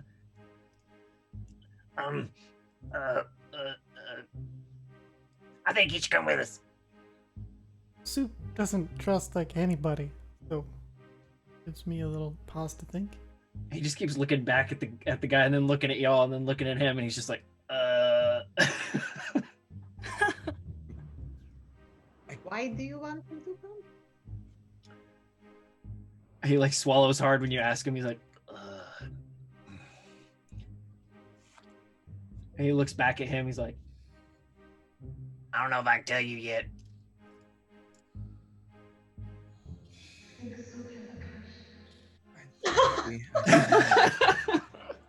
Should we tell him like you give him the talk? Is he? Yeah, okay. It's a bit embarrassing, like Jojo and Oren carried on the ground. I know. It's all telepathic. This is definitely all telepathic. No, too late. No, take that. Jojo just has his arms folded, watching you two. Just Oh, yeah. come on. Yeah, doing no. Did we forget to do the definitely bracing? thinking Yeah. things. Am I the only one who is voting no for this obnoxious person? Well, I'm right there with you. Sorry, by the way. I think the only thing that might convince you is that if he takes a step out of line, you could lop his head off with your glaive. Well, I mean, but that is, I would rather not have to do that if I don't, because there are creatures out there I'm going to have to be lopping heads off too, so it's just a distraction. That's fair. Yes. But since Are you we good are in a the fight? democracy, you don't have to convince me.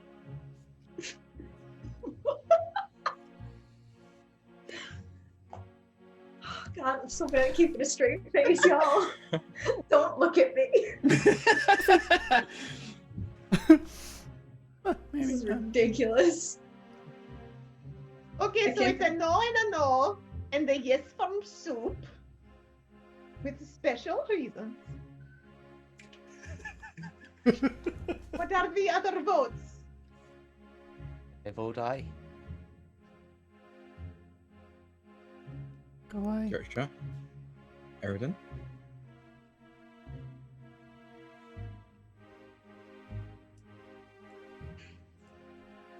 I look at Jojo. He just points at Soup.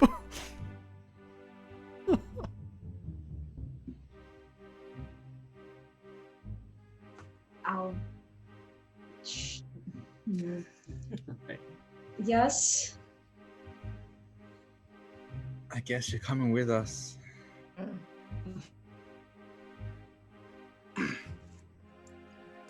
Wonderful. Yes. What is it that you do?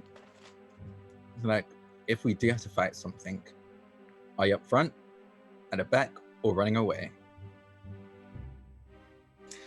He stands up.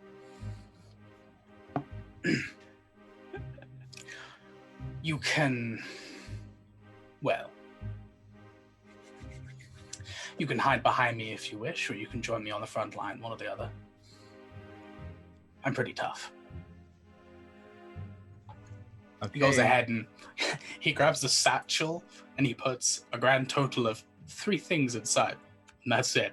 He has a bundle of rations, he has that book, and a bunch of pens. And that's it. That's all he puts in there. He goes ahead and wraps it around his waist. To the roof. He The just roof? walks out straight past you and We gotta go begins pick- to find some stairs and head up. I don't know Oh. what is. Everyone here is unnecessarily cryptic. Why are we going to the roof? I know regret sets in fast though. Let's just go. Hang out with the Okay. cryptic guy for a while longer, so that will be fun. Soup is like right on this dude's tail. Literally, or like. God damn it. God! Checking for a tail. As he's heading up, he, Athenos, did you say that out loud? What? The Oh, I why don't are know we why going- everyone's so cryptic. Yes. As he Absolutely. begins stepping up, he just says, Because unfortunately, again, being uncouth, everyone here tends to be an asshole. Oh, that was uncouth. He begins to step up and just says, I promised you a ride, so I'm going to give you a ride. We'll go ahead and make our way to where you need to go. Probably shave a few days off your journey as well. Begins carrying on up and just begins talking to you for a little while as he's just, I'm sorry about how you were treated by the council.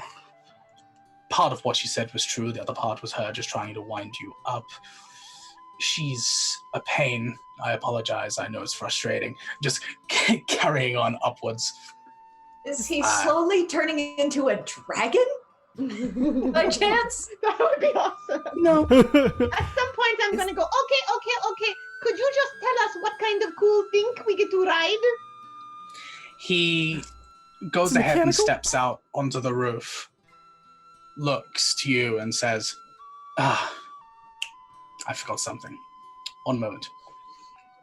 And he steps forward and steps off the side and just drops. He's putting a landing on us. Dragon. There's a few seconds of nothing. It's a traveling show that I watch. It's really Before good. Coming up from the ground and swooping upwards, these huge, open, leathery wings of red scales coming across a large, slightly battered body, 4 legs, 2 wings, a long red tail. And as it swoops round and down onto the top of the roof, this large, ancient red dragon looks towards you and bows itself downwards. And I'm God! He's not riding it. He just is it. All right. Wait, did Jocher like turn to run? Yeah. So he just grabs him. Jojo, run! It's coming for you. Run, Jojo, run! Fierce, be fierce. It's your time to be fierce. Be fierce. Turns around and just has his weapons ready. All right. Oh, fierce. We are going to fiercely ride the giant dragon of fire. Fiercely. We're gonna ride that thing? Okay, that's I feel pretty weird cool. about riding a I person hope at this it's point, not honestly. going to like hold us in its claws or something directly on top of it. I'm so sorry. Where are we polite to sit on you? Yeah, I've never done this before. Such phrasing. Oh, intentional. I love it.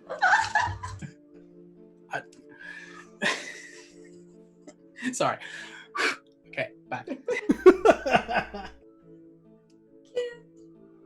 Please avoid the wings. Other than that, I can hold you in my claws or you can take a seat on my back. And he is now crouched fully down onto the ground. I'm going to stay back. Yeah, So I'm gonna just- go in the back.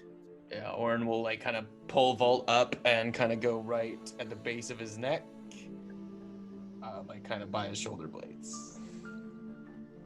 somewhere in the just middle. Clambers up him, and like gets off the side of his neck and is like almost like a dog. He's just like. I just had this mental image of Soup sitting right here. Yep, like right. Right here.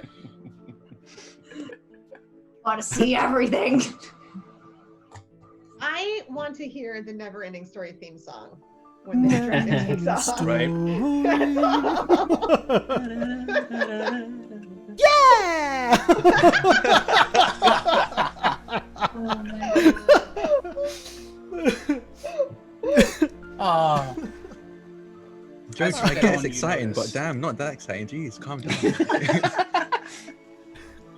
As you begin to climb up, you notice multiple battle wounds of blade and magic. Multiple sections where scales no longer grow. Sections of the leathery skin that are covered in scars. As well as sections where the scales have begun to grey. Slowly but surely, you go ahead and clamber yourselves on, get comfortable, and he waits a moment before shifting his body weight upwards And with 2 huge beats of his wings, he gains flight. And he immediately begins to soar across the city of Jaheth Baal. From up here, you can see the ridiculous size of this city. How many people it must hold, how many buildings it must hold. Ishton, you can even spot your in-laws' house from up as you begin to fly over across. This is probably going to take 2 days of in-game time. He is just going to go ahead and just continue flying the whole way, so you can go ahead and take long rests. Sleep on him. Yeah, we're gonna Such. sleep on his back? You can do. How do you not fall off? Hey guys, what a funny joke could be if like you go to sleep on his back and you wake up in mid-fall, right? That would be so Just a funny. I prank, would bro. laugh so hard. Yes, he is huge. So there's enough surface area for you to go ahead and kind of... He's an ancient red dragon. He's bloody massive. Alright. So there's enough space for you to go ahead and rest as you do so. You're just strapped to Pavasari the whole time. Just Orin's gonna tie a rope to Pavasari, like to his back foot, and just kind of, all right, everybody, you can hold on. All right, everybody, you can hold on. The exits are here, here, and here. exits are We find ourselves in the event to a water landing. Is he below the canopy of the fire tree or above it? He's below the canopy. Below, okay. But he's quite high up, so as you look up you can see a lot closer now the canopy and how each individual branch and each individual leaf appears to be covered in flame. There does appear to be some kind of physical thing under there, but it is covered in all these different colors. And it just carries on and on and on. And unless there are discussions that need to be had, we can go ahead and skip this little bit of time as we're going ahead and traveling through the fire plane. Real quick, so Soup pulls out of his bag a like custom made, like it's definitely like very quickly made. It isn't like super professional or anything, so it looks like he's made it himself, but it's just like a leather kind of tent-like structure that he places on one of the spines of the dragon, and it's just like made to fit it, and he just latches himself to it and just chills. He's like, this ain't my first dragon ride. You need to tell us that story at some point. In fact, yes, tell us that story. Yes, this would be a good point, because we are doing nothing for several days. Tell us the story. He looks around like, you don't have to actually say it. Think of a story, I guess. I don't want to put you on the spot like that. No, that's fine. Well, I ain't too good at telling stories, but usually just read them. But yeah, I guess I can tell you. Well, I used to work at a library. The lady at that library, name was Somal Dial. Copper dragon lady. Real big like this fella here. and he like kind of pats like on him, like like, well, I used to do guard work for her. Used to hurt people a little bit, just a little bit. You steal books. and he looks at Athenos like just kind of No regret. I would do it again. and She used to give me rides every once in a while. Got to be real good friends. Kind of miss her. Where is she now? Well, I ain't heard from her in a little while, but I think she's still at her library, collecting stars. Collecting stars? That's what she used to call us. Her assistants. She found me when I didn't have nothing. And nobody wanted to help me. Hardly nobody spoke Draconic. Didn't know common then. But she found me. How old were you?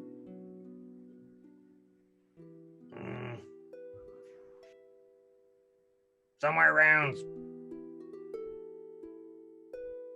20.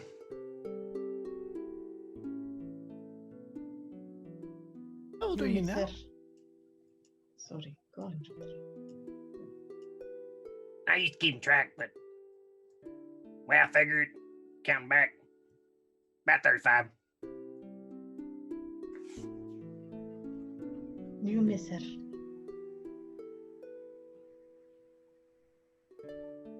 Yeah.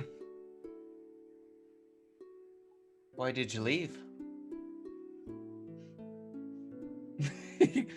He kind of like doesn't want to answer for a moment. He's just like,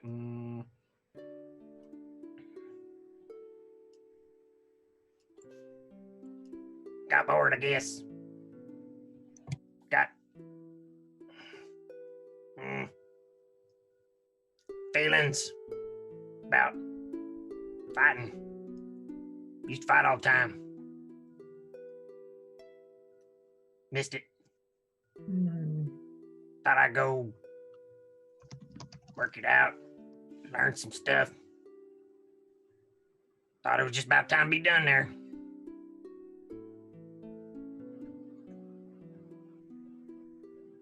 Still not sure if it was a good idea or not, but it's pretty good.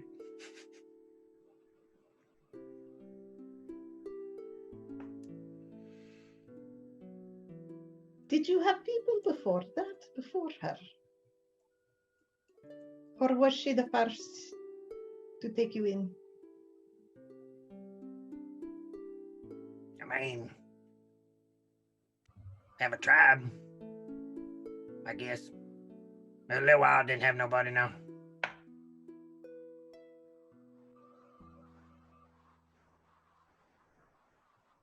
I like that she called you a star. Me too. It is kind of cute. he tilts his head at you and he's like, Heard that word again.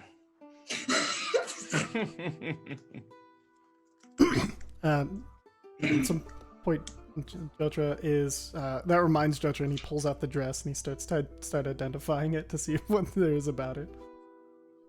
Yeah, you can go ahead and do that. It is Glamour Weave.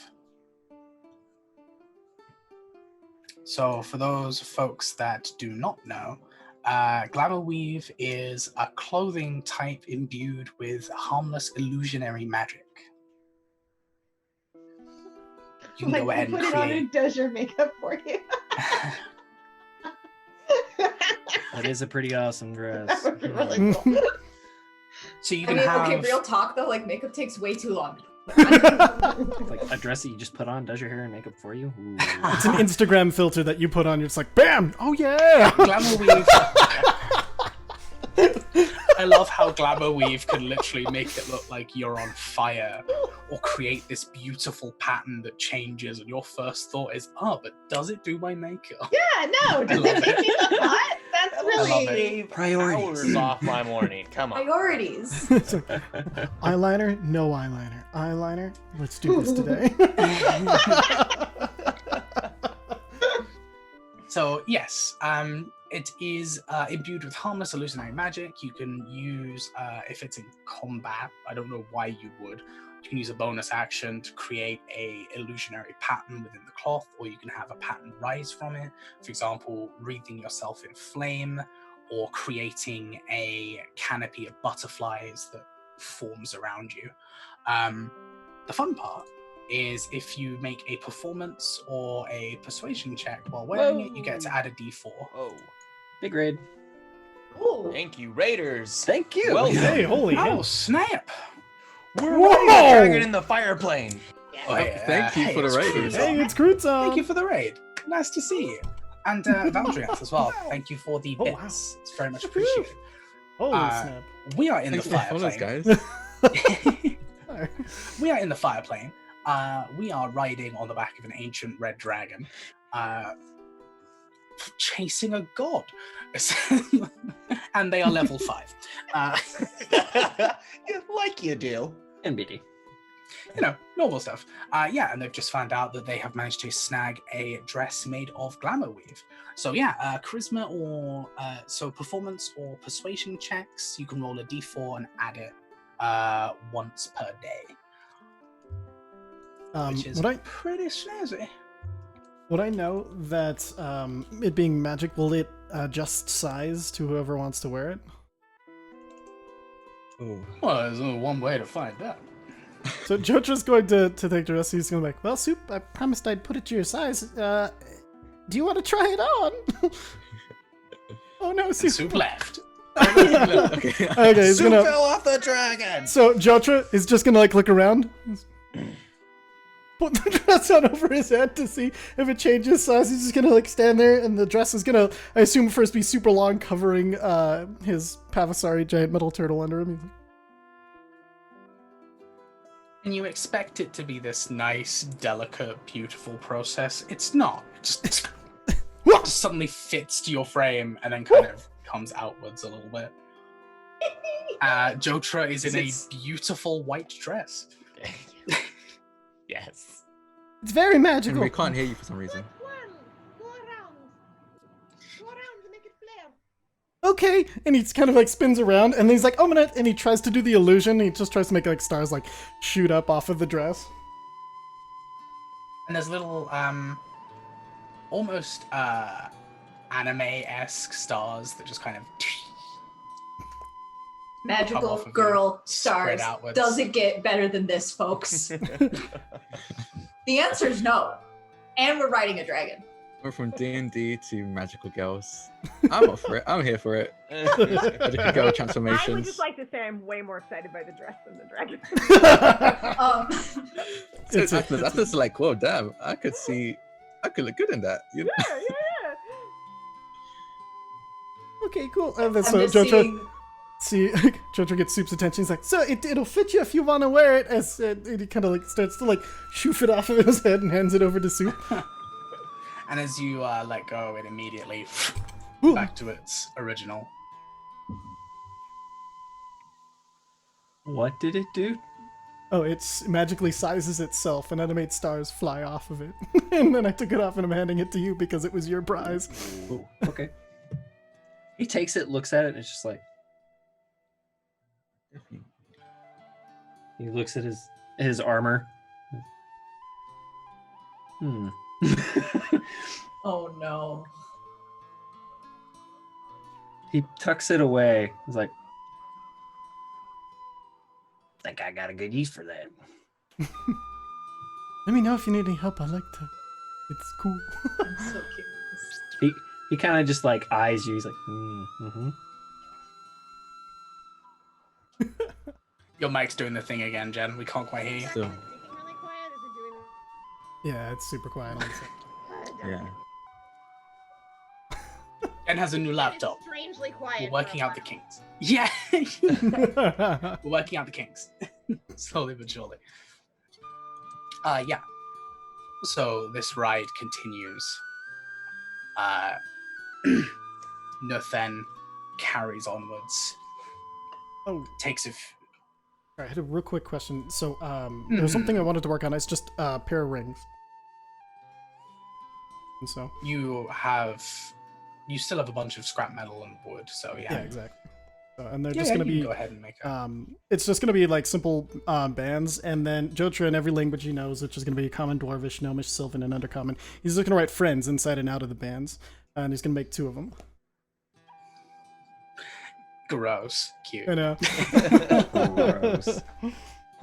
That's so Gross. sweet. Pretty much. Takes a couple of days before finally, as you folks are having some small talk, one of you spots a break in the canopy. You see underneath this large, almost fort-like structure that appears to be made out of redwood. Familiar redwood for you, Oren. Large, with this protective wall around the outside. As you're looking down, you can see some of the creatures scampering around the ground appear to be staying well away from the fort itself. Nerthen begins his descent, slowly, making sure that you folks don't suddenly fly off the back of the dragon. He dives down, passes just over the wall, and lands in an open spot. He goes ahead and shakes his head, stretches out his wings and his tail before pulling them back in. He goes ahead and drops downwards, allowing you to dismount. Oh, I guess that was an experience I never thought I'd have. Yeah. Thank you. Oh, Mr. Nerthan, that's very kind. Thank you very much. Or do you prefer the Underflame? He slowly begins to shrink down.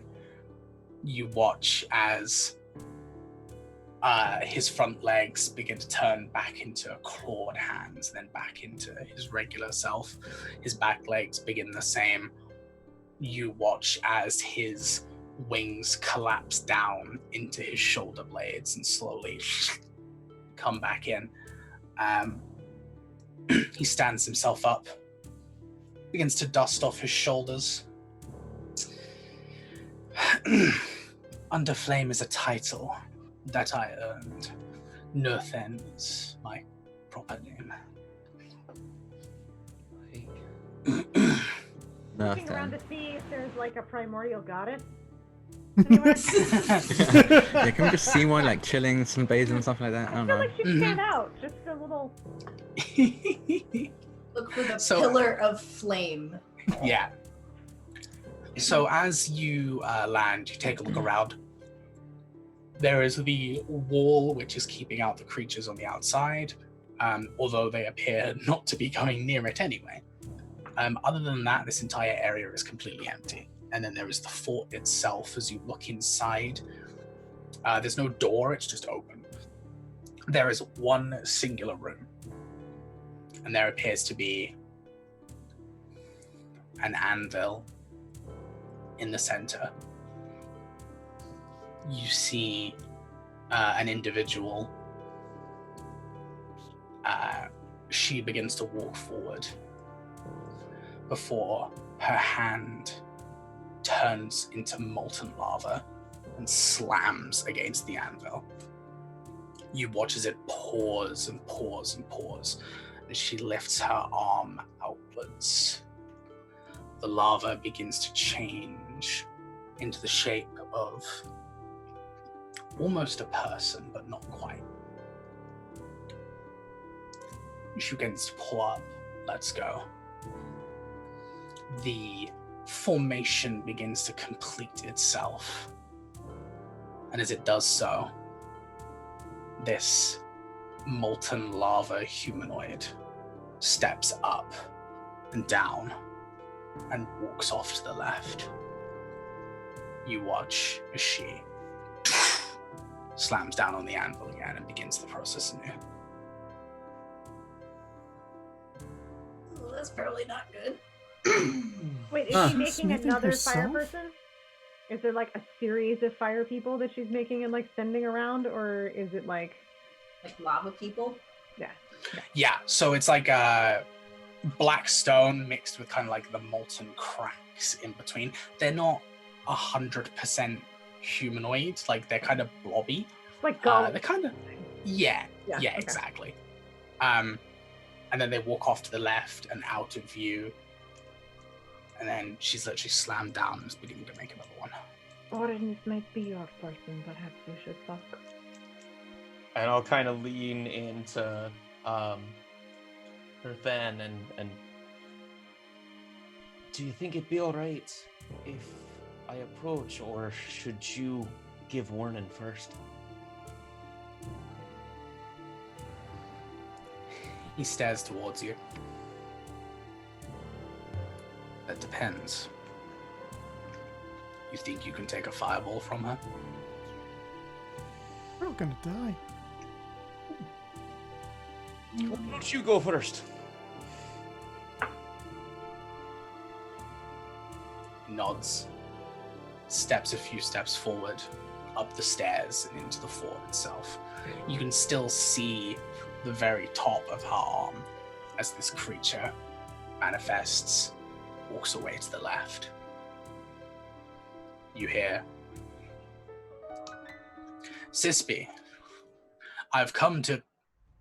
And his speech is immediately cut off as you watch this blast of flame scatter across the chest, and as you can see, just like across the shoulders and around the sides, as he just staggers backwards a second. Just oh fuck! I'm glad I didn't do that first. I think you could have taken it.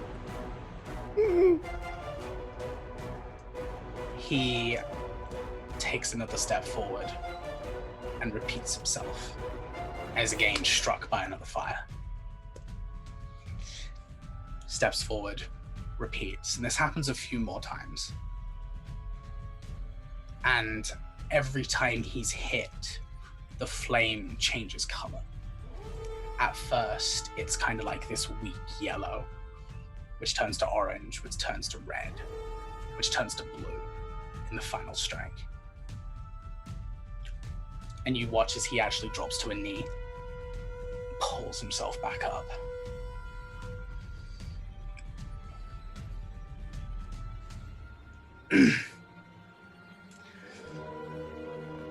Not this time. There are people other than me that need to speak with you.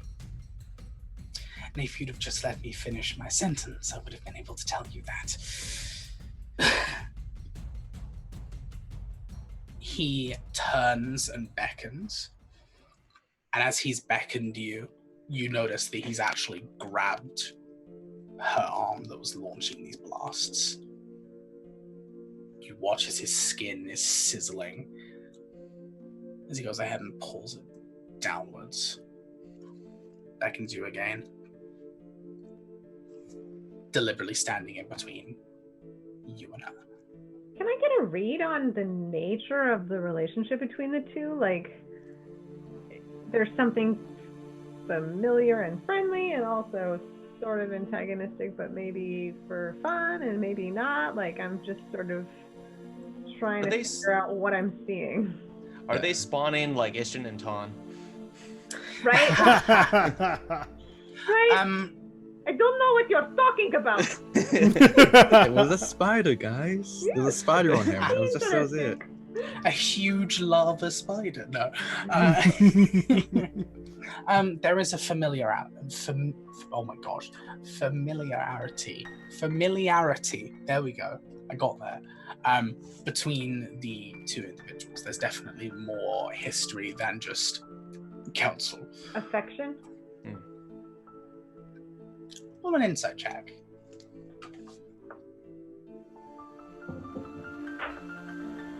It's a 3. Okay.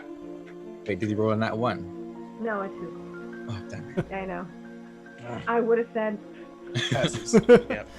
You do have a disadvantage. No, I'm just kidding. Yeah, I'll use my disadvantage on that one. I mean, you can go ahead and I'll use my disadvantage on that one. Yeah, no, It's not going to change anything. Was it a 1? Really? Get a 1. Not 20. There's another. Not 20. If it was a 1, that actually would have helped you, ironically. I know. Anyway. Okay, cool. I don't know, it always looks so similar. It's just hard to read these people. That's all.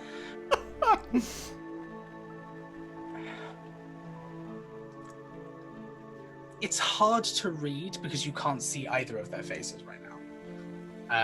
All you've seen is this kind of lava-esque woman, and then the back of Nerthen. So. It's like pushed her hand down, goes ahead and kind of shakes off the pain, goes ahead and just kind of scratches it a little bit. I will slowly approach, and when I get within like a respectable range, I will just bow deeply, like to my knee, staff in my hands, outstretched. And then I'll look up and... Sispy, my name is Orin Thistlefoot, and I am of the Brotherhood of the Crimson Wood. We founded our monastery under your sister, Saya. The story they tell is that of heroism, of great war and great victory because of your sacrifice. When you left the material plane, it's said that both your sisters, Saya, I'm a bit nervous, and Kailara were both transformed immediately into great trees. And recently, a fissure has opened in Saya, and my monastery has sent me to investigate. When I came across Kailara, she had grown into a great volcano. And we had learned from her that you were here.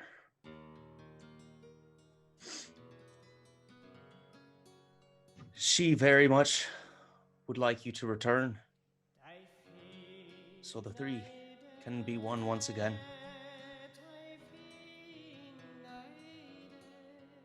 I have heard a lot in my time here, but I trust that you are the hero that I learned about for many, many years. And I ask an audience, and I'll bow again.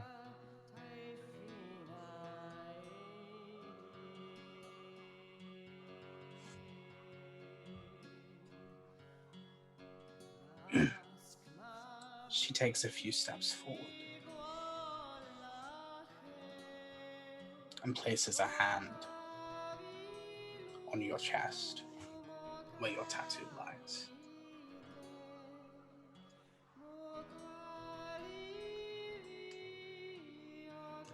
She pulls her hand away. There's this overwhelming aura around her as she walks, as if every step could crumble the ground underneath her, but doesn't. She takes a few steps back.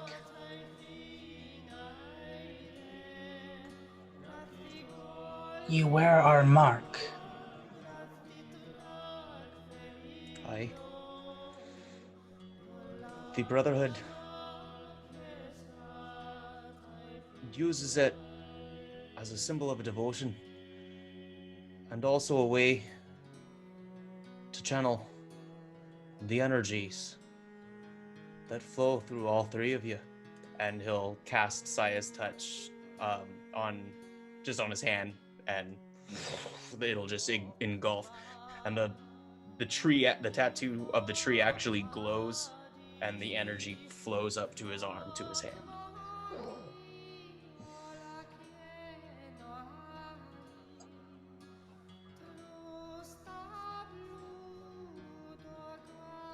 My sisters still live? In a way. Saya, when you're close to her, you can hear her song. It's sad and sweet. Kailara actually spoke to me, and my friend Ishtin back there.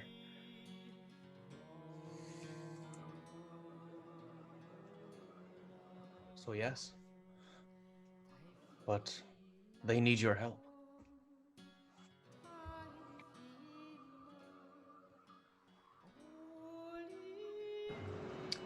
You said They have become trees.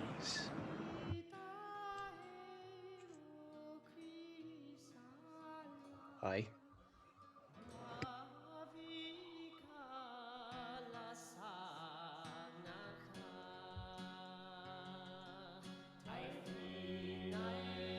From the look of it,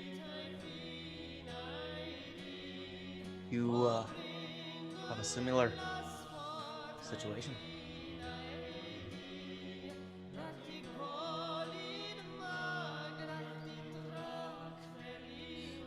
This is but an aspect. Indeed, my situation is the same. All three of us have reached this point.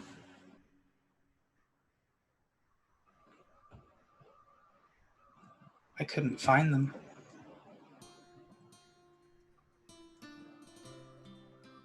Is what you say true? Oren, can you tell her about her sister? What it felt like to connect with her?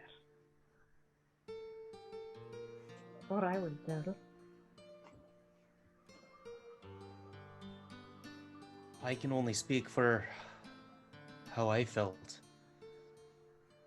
But when we reached out to Kylera, I felt great loss and sorrow.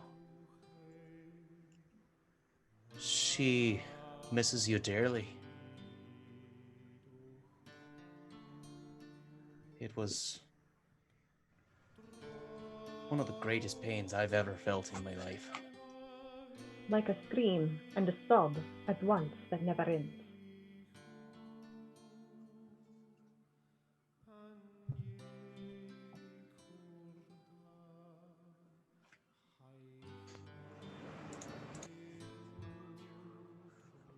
She takes another step forward.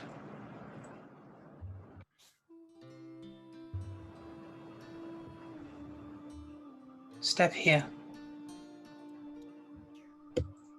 I will.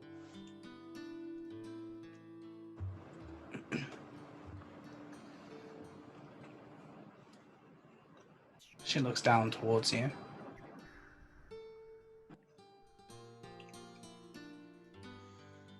She places a hand back on your chest.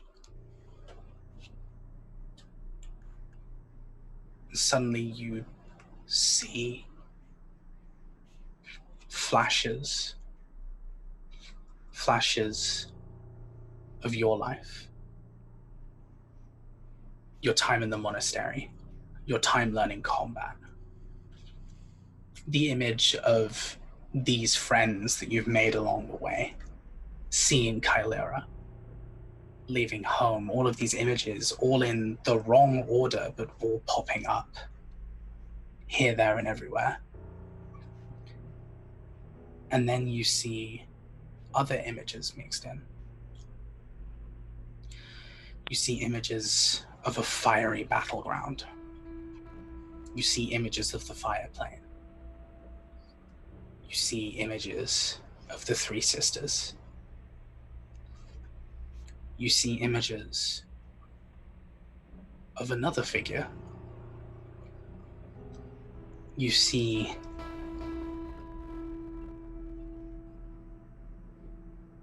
a great battle. This other figure is obscured to you. It's difficult to see. And you see something else. As your vision goes black, you see two eyes staring. As that fades, there's a different kind of feeling suddenly. You watch, or everyone watches, as Cispy's color changes from that magma from before to this very dull, almost pinkish color. As Oren, you see that nightmare replay through your head. the 3 pillars of fire raging and suddenly disappearing. You watch as the 3 sons of Vaka begin to fade. Something new. You see 2 new images. You see the moons crack and shatter into dust. And you see that dust obscured by a black cloud. And suddenly, Sispy pulls herself back, takes a step. You watch as suddenly the magma across her entire body begins to aggravate and bubble. This incredible heat begins to emanate from her. And you watch as Nothen places a hand on her shoulder. Again, his skin sizzles and burns as she suddenly cools herself down.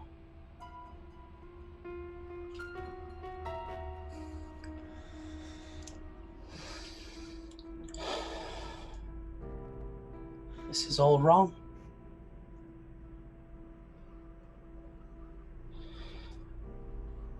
This wasn't meant to be this way.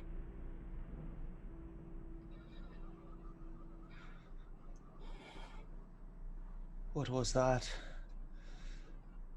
That swallowed the moons.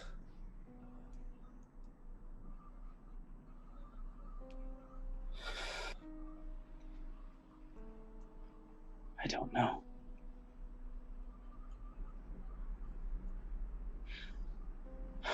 If my sisters are also in this state, that means that we are finally free. Oh, your sister did not seem free. At all. Not close.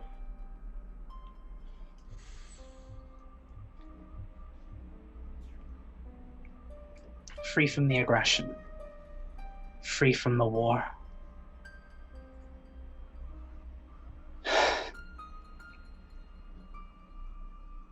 I feel like I have a lot to explain. Yeah, you do. Speaking to a fucking god. Okay. Yeah, but Athenos thinks he is one, so it's really not. I mean, What did to you be honest, expect? have you heard how he speaks to his patron? I mean, like, Yeah. This war was not a right war. It was never a just war. There were no good people in this. It's not a fairy tale. I've seen what you've been taught, and I can tell you it's wrong.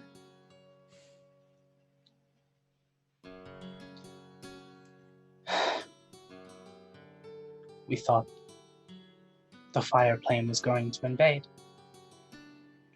As such, we attacked first. We were both wrong. Dragged everyone into a conflict that wasn't necessary.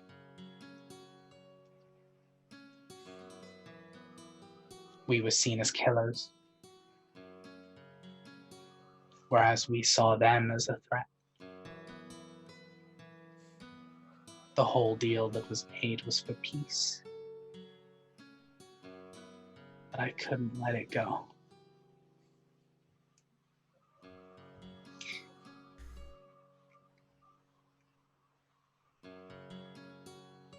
I thought I'd lost my sisters. I thought that by going with, I'd be able to save them. Once I had freed myself, I went back. I couldn't find them. I thought your world had erased them.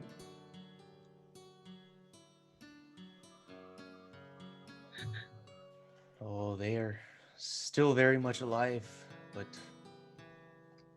imprisoned. Saya is in Zarenkart. Kylara in Zenry. Not imprisoned. Sleeping. Waiting. Gathering their strength for whatever lies ahead. She wants you to come to her.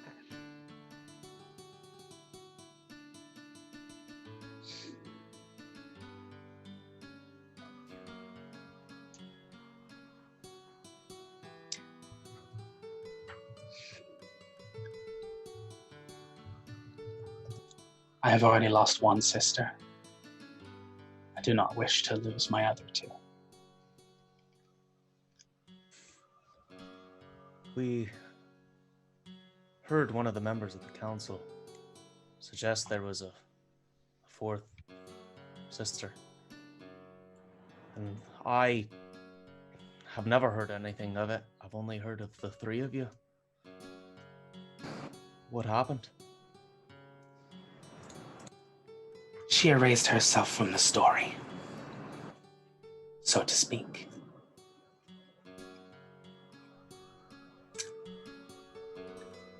There are three of us. We were created when the suns were created. We have our connection to that as well.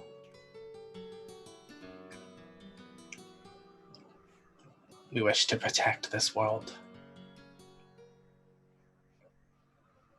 But we couldn't do it fully. And that's when we found out about our sister. Sister, of course, is irrelevant when it comes to powers such as ourselves, but the way we choose to identify ourselves is thus.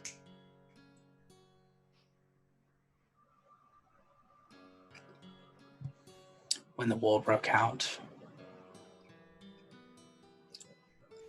she rightly thought that beings such as us should not be dealing with. We should not be abusing our power. She tried to stop us.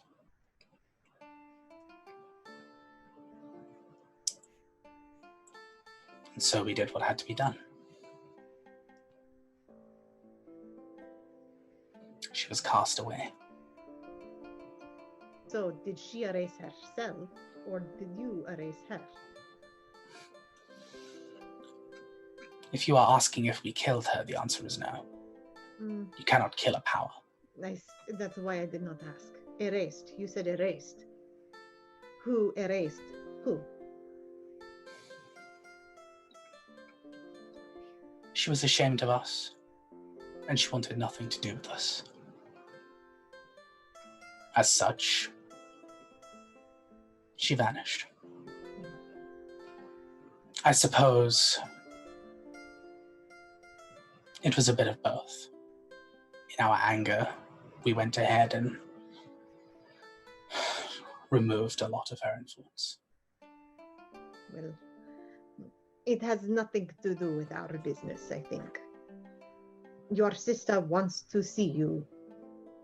Wants you to come to see her because she is stuck as a volcano tree thing. So what we want is for you to come and see your sister. We have no other agenda.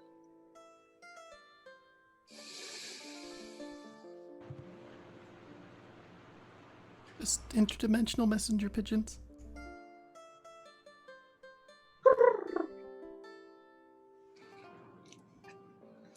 Now that I have rooted myself here, I cannot fully transfer, but I can speak to her. I can go ahead and send a portion of my energy through in order to make sure she knows I'm safe. I think that she would appreciate that. I'm sorry you all got dragged into this mess.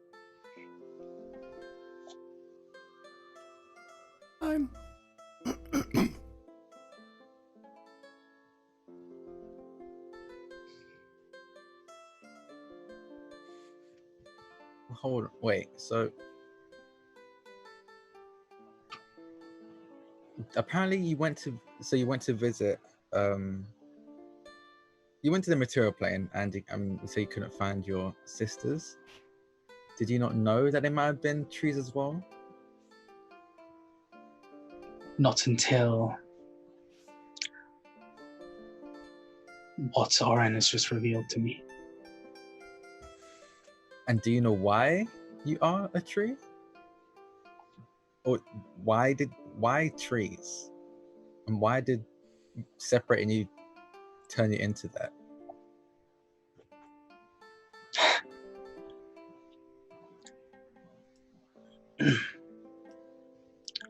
We are drawing power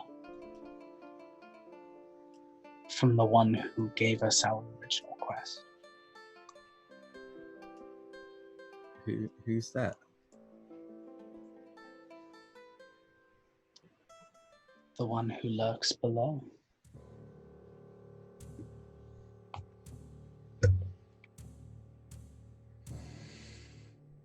Yeah, Athnos just sighs.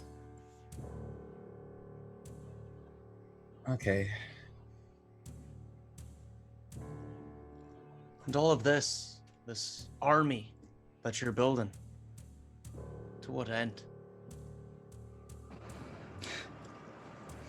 Well, I thought my sisters were dead. The plan was to gather everyone, force the other planes to subjugate, and then take revenge, but you've shown me differently. Can you insight a primordial tree goddess? You can certainly try. Like to insight check this primordial tree. Oh, Nolly! I guess I just didn't look hard enough. It's a 15. I want to roll that middle as well. numbers. Those middle numbers are just awful. You do have an auto insight. crit. I'm not using it for this. Yeah, that's right. You have 3 Don't use it for advantages. this. Wait, let me see. Insight. I rolled an 18. I don't know if that's gonna change anything. Okay. She's hard to read. You are dealing with a creature that is, or creature, quote unquote, that is quite literally a primordial being of incredible power. Yeah. We're aware. We noticed.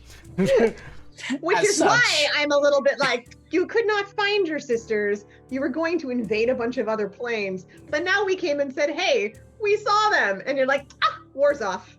What if, like, and no, I guess Jitro will talk about that later. He has a what? He's desperately brained for himself. You can understand the motivations, but it's definitely weird that she would so quickly throw in the towel. You think there's another factor involved here. I'm gonna try something. Oh, Okay. no. Yeah. I Do want to it. try. Famous and last words. speak- I want to try and speak telepathically to her. Da-da-da-da. Okay. Yeah. Da-da-da-da. I'll read out exactly what the feature is. Mm-hmm. But something she said just makes me feel like maybe I could possibly talk to her. It's basically you can talk telepathically and communicate with any aberration, beast, elemental, monstrosity, has an innate swimming speed, while it is within 120 feet of you, and they understand you and can respond telepathically back. I don't know if she technically fits those, but she mentioned something that makes you think that she might. So this is what happens. Oh, God. That's not good. As you go ahead and attempt this, as this discussion is going on, your brand begins to burn. And Sispy herself suddenly jolts backwards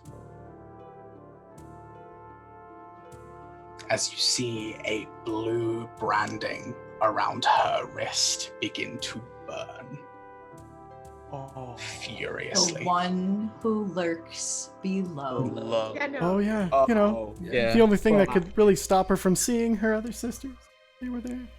Is the daddy. Snake Daddy. Oh no. Sispy, I She don't takes have to a tell you this. couple I'm of your new steps. steps. I'm your new stepbrother. I don't know. It was really awkward. You're the fourth tree. She steps Oh. backwards Oh. and holds her wrist. It's kind of looking at it in as if she hasn't felt this in a long time. This is not even pain anymore. It was like pain for a second, and now it's just switched to pure shock. Yeah, I had a feeling. The telepathic link is there. I mean, even once it became that openly obvious, I just don't speak telepathically anymore. I just say, yeah, I had a feeling, and I was like, raise my wrist and show her my marks. The one that lurks below. Why is he involved in everything that's going on here? So he's the reason why you turned into trees. Or is he the power you draw from? I mean, tree does not seem to be the style. Yeah. Volcano? You're Volcano, drawing yeah. your power from the one below. I can see the mark on your wrists. And I've seen what happens to him. Who is this being?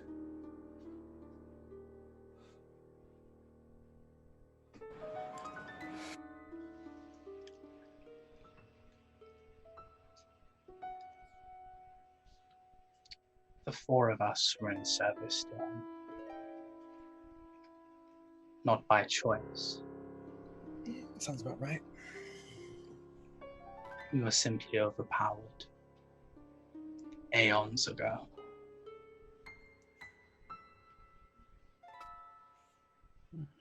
He is the one that caused all of this. He is the one that filled us with rage and anger.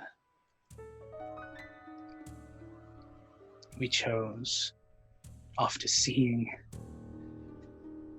well, I don't know what.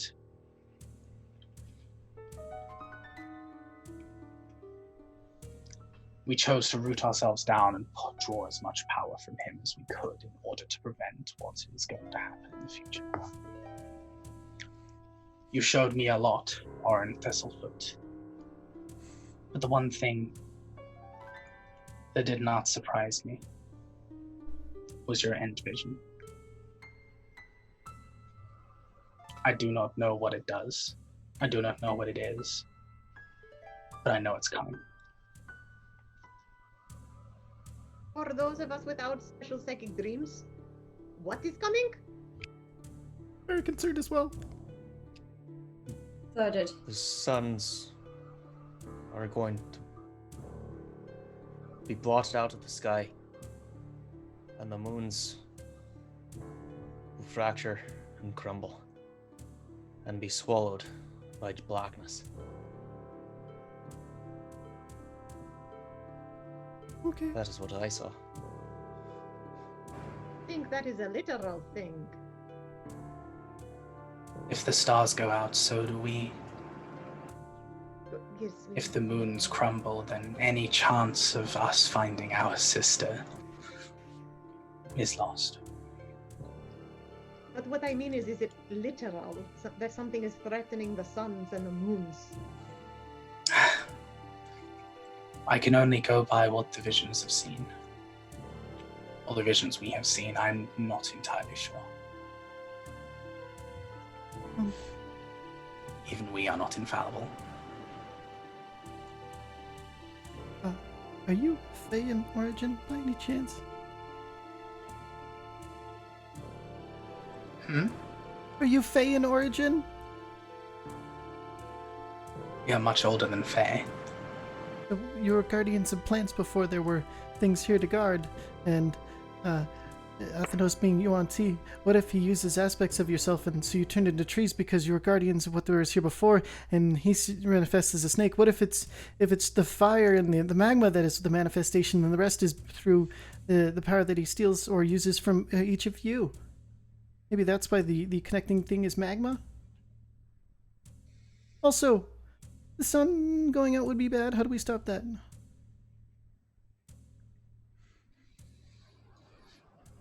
I'm not entirely sure. I mean, I don't think that we do. We are not guardians of the sun. Yeah. We get someone like this, madam, to do something about it by perhaps going and talking to her sister and planning. I will go and have a discussion with them for as long as I can before I must return, and I can now spend my full time in recharging my efforts. Do I have a sense of whether that would satisfy the terms of the deal that I made with Kailara?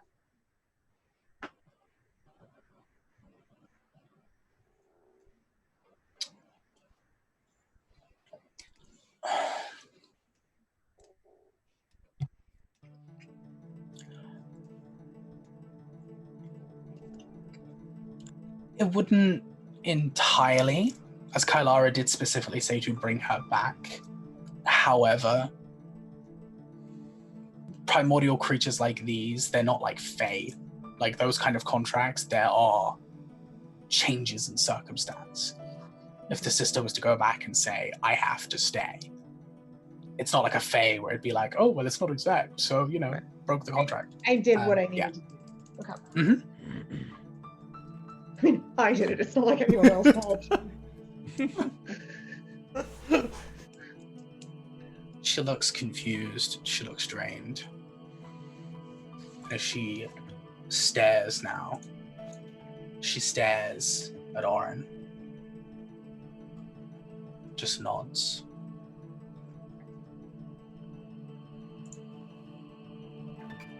She stares now to Athenos.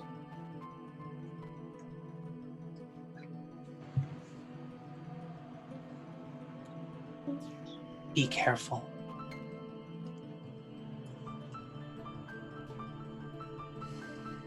I'll be as careful as I can be.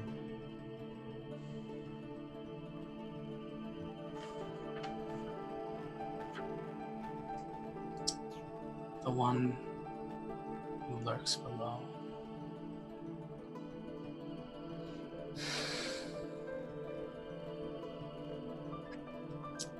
I hope he treats you better than he treated us. Not likely.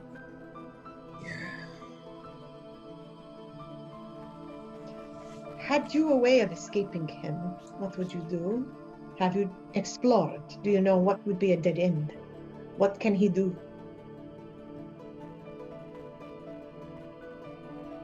I do not know the limits of his powers. What did you try that did not work? Different planes. Tried confronting him directly. That clearly did not work. And we tried to bargain. That didn't work either.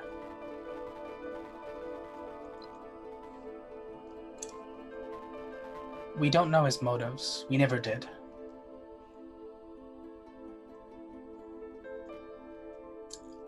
Not really sure why he wanted us to do what he convinced us to do.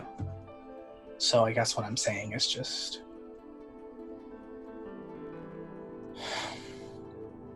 do what you can to sway him your way instead of the other way around. As difficult as that is. I'll find a way. I don't do great with authority.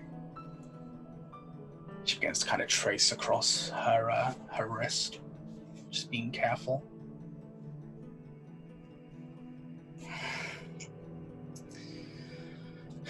Are there any other questions? Otherwise, I will go and find Kailara. A DM question. Mhm. The blue tattoo or scar around her wrist. His is like a fire snake. Mine is like a water snake. Does yours look different? So Athanos's is the like the fiery-esque, spiky Ouroboros. Yours is a sea serpent. Hers matches Athanos's. Okay. Not yours.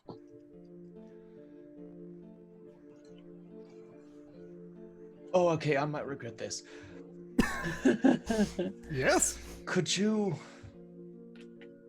perhaps tell me what this is? And he's gonna reach in and grab out the black cone that now has the 3 words on it. Out, to, and myriad. I was forced to steal this, and I kept it and ran. I don't really know what it is. I'll kind of hold it up. She does a once around with it. Picks it up. Takes a look over. She just shakes her head. Puts it back into your hand. It appears to me like a basic metal. I can't see anything special about it.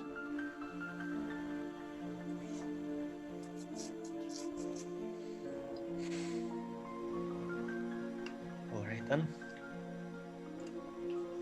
Put it back in his pocket.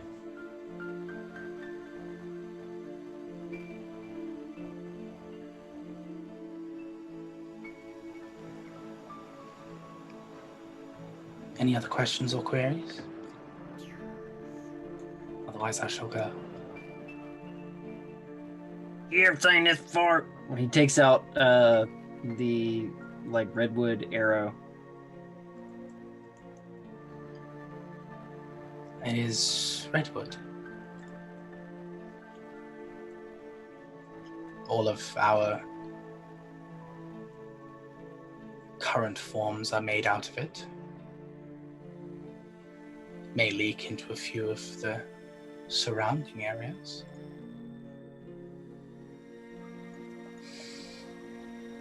He puts it back. A few people have approached us over the years. I say us, me, over the years. We've taken slithers.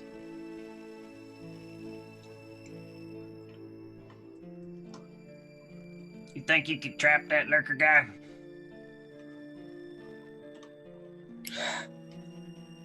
No.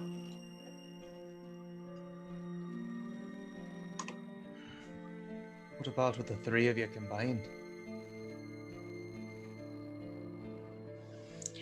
4 of us tried the first time.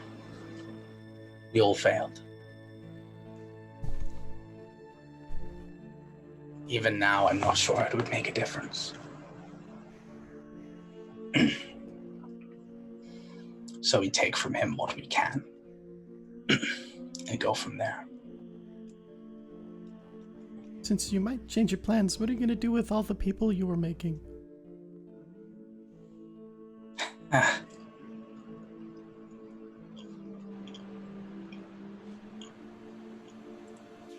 It took a lot of energy to make them. So I will go ahead and bring them to the tree. They can come back to me. So they'll have a choice. They won't be all like unscripted and stuff. Please don't kill me. These creatures don't have free will. Oh. Why not? They're simply constructs. Oh. And he looks over at Avasai when she says simply constructs, and he looks at his wrist and he just kind of. Okay.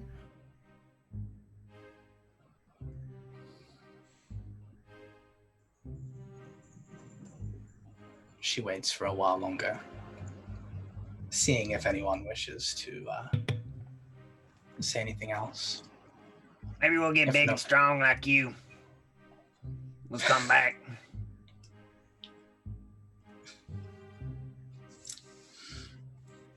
She can't help but look towards you and just say, perhaps indeed.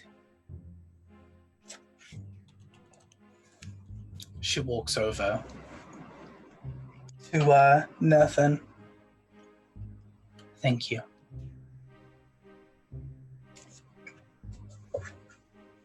Nathan simply nods once.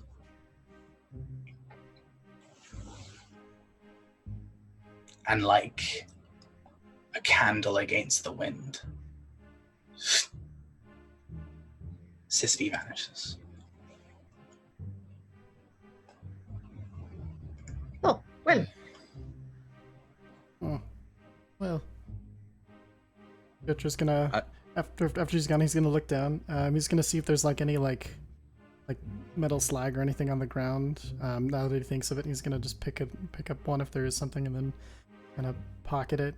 And then he's gonna wander into the center of the street where the anvil was, and he's gonna go see if he can. He's gonna just go look at the automaton.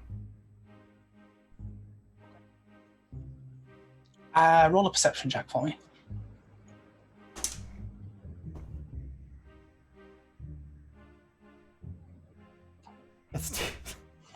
Minus 1 in perception's the worst. That was a 17.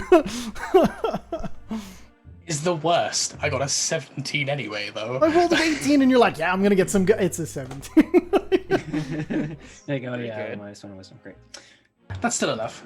You're the one approaching, so you are the first to see this, essentially. There is, where she scattered, a message etched into the ground in primordial.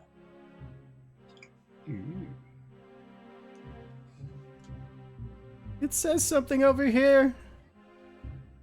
All right. I don't read I it. I walk over.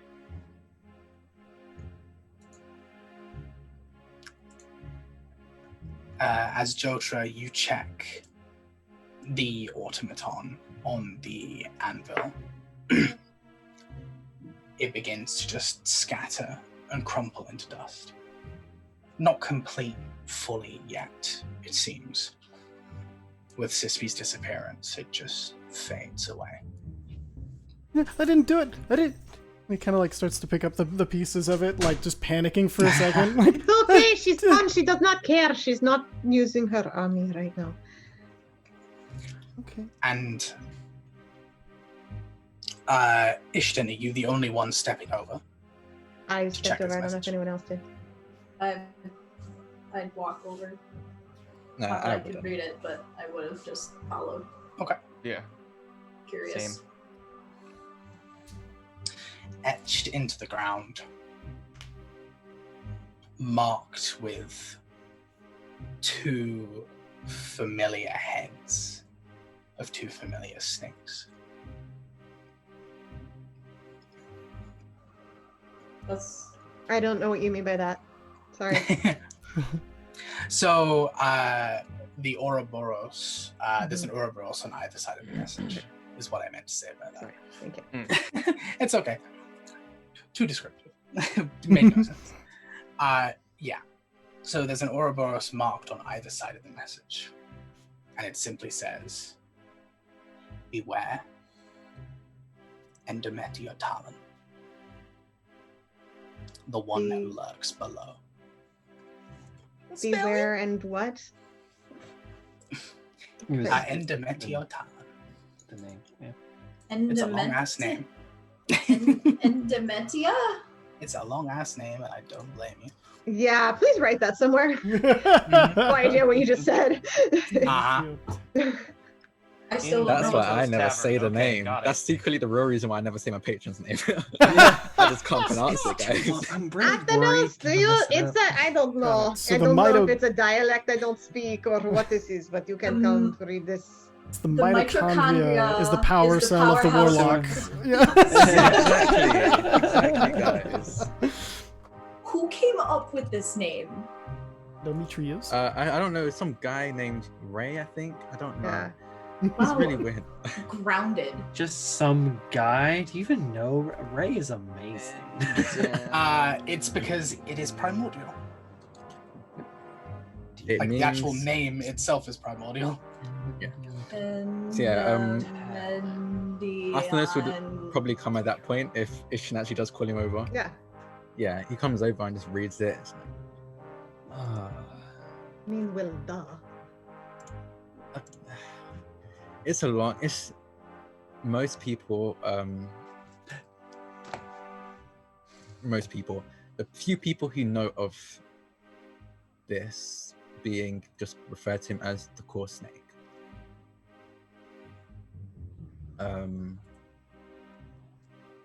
We have we as in the Yuan-Ti have a whole kind of history with them.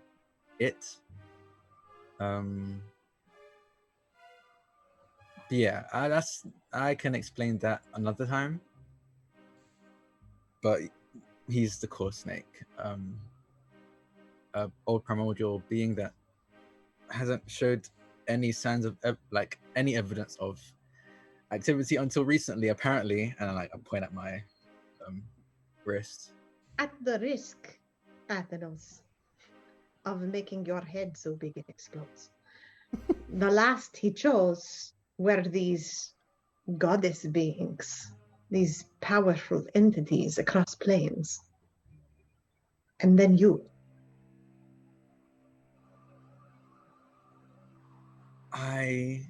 Even my ego is not inflated enough to think it means anything. Oh no, it must mean something. Why you after them? Is it because he is weaker? Probably. Convenient as well. I was in a situation where I couldn't really say no. Many people are in situations like this. And he said you were the one who it would work with, the only one he could choose. He could have chose several, even that night in that place.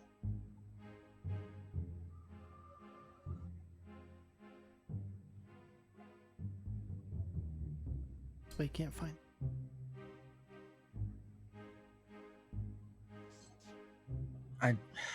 Even if that was the case, I don't have an answer. I don't know why he thinks I can do anything for him at all. I don't know.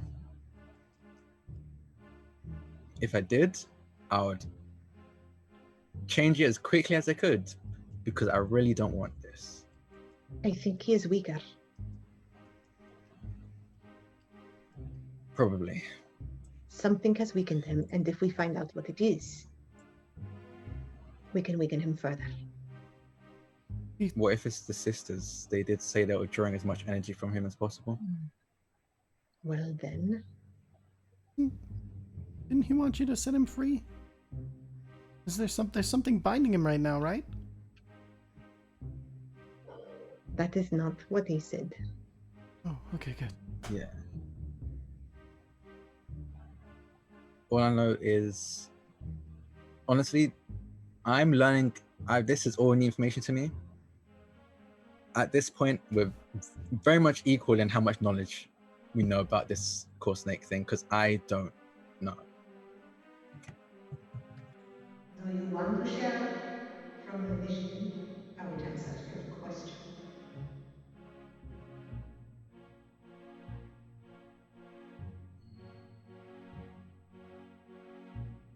Not here. Right. You know what? She probably would have telepathically. I assume so. That's why Jotra was giving you the. They're talking to each other again. I'm gonna use the LARP thing where I point to my head when I'm being telepathic. Yeah, not here. Just Professor X. While Athanos, best theme song ever. Yep. While Athanos is kind of distracted, Soup would like to steal the books he stole back from him. Okay. Okay. Oh, shizno. Soup is on fire this session. God damn. Sleight of hand against perception, I guess. Yes, and I'm gonna use my goddamn advantage. No one's taking it away from me. That is my bounty. In before Sean trumps you with an auto crit. Nah, it's all right. I'll use my disadvantage since it appears I still have one. Well, I rolled a 19, plus my perception is a 22. Come on, Sean. Let's see, with disadvantage, that is a 12. Sleight of hand. Athenos, you feel a claw dig into your waistline. What I'm Through going to your do... clothes. Oh no. Ah, nah, that's too mean. I'm just gonna like smack his hand away, like, wait, what are you doing? He just looks at you and he's like, Can I read them books? You could have just asked. Wait, you're busy talking And with your head. like, I'm gonna pull out the book and just hand it to him. You could have just asked. Sorry. he walks away. It's just- Oh my god. Beautiful. Ridiculous. So, do we just head back now? Yes, so. If Sispy had gone to Kylera, I imagine so. If we can return and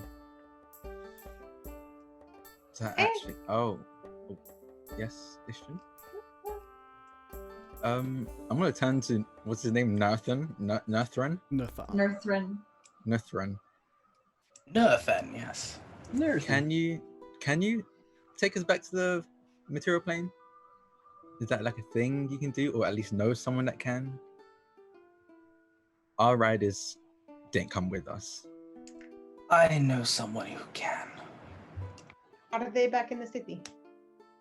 We will have to travel back, yes. Oh, good. I have a little bit of unfinished business there. You look quite badly hurt. Do you want me to try to heal you, or are you okay? I will be fine. Thank you.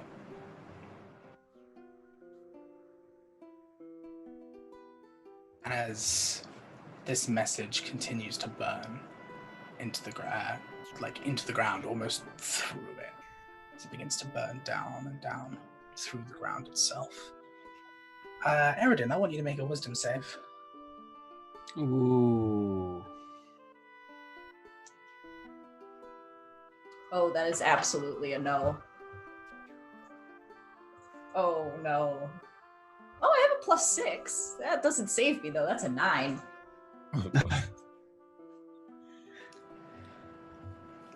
As you're talking over everything and talking through this and the whole thing with Soup's happening, Eridan, your vision just seems to blur and fade. You stare at this kind of pit of blackness, so to speak.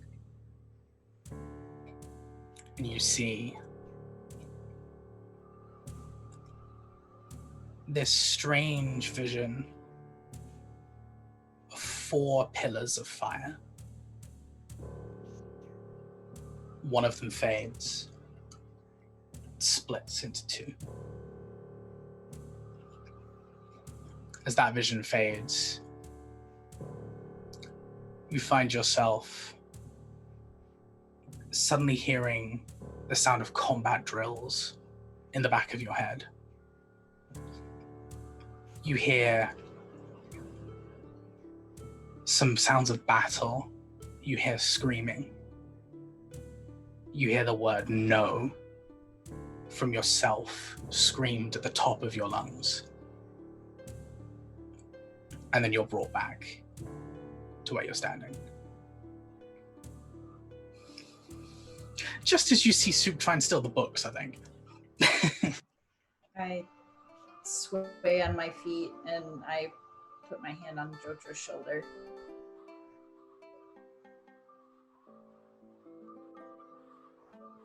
You okay?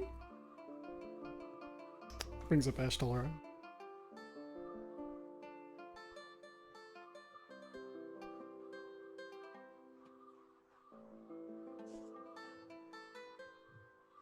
And it squeezes your hand while you're sitting there. Was odd.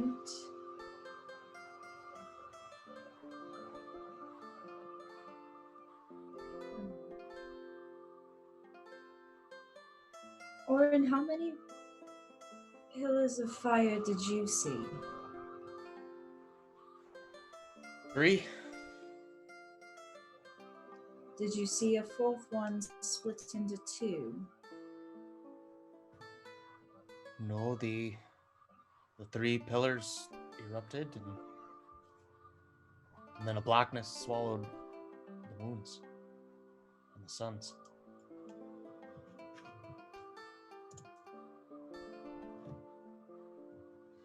Did you just have a vision? Yes.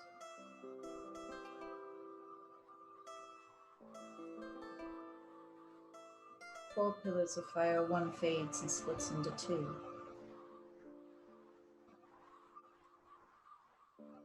The 2 moons.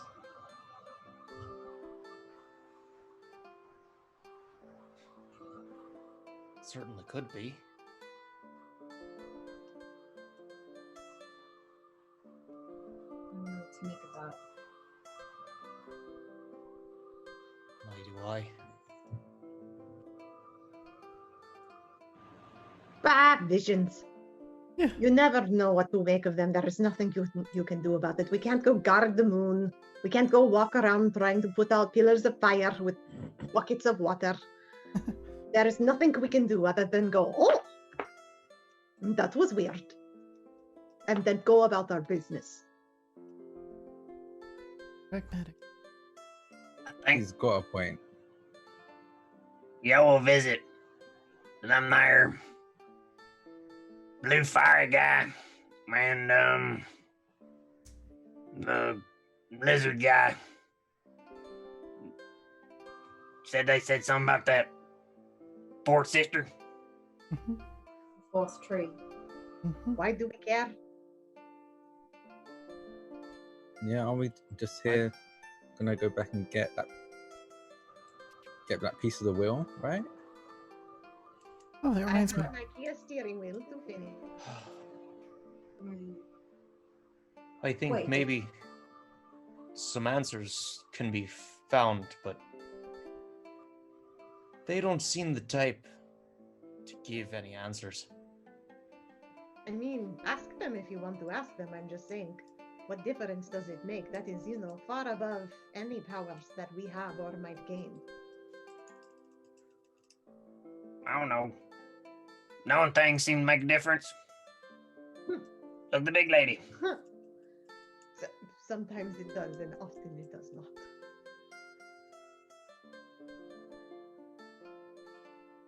We can discuss this on the dragon, right? Yeah. Right, yeah. We should probably should go.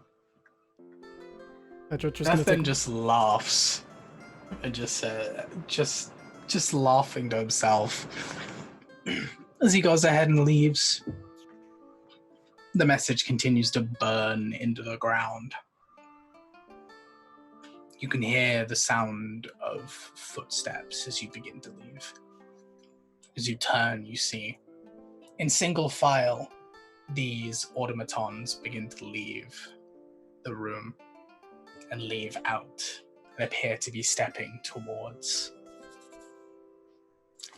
the direction that the tree is most likely to be. And as Nathan goes ahead, begins his transformation again,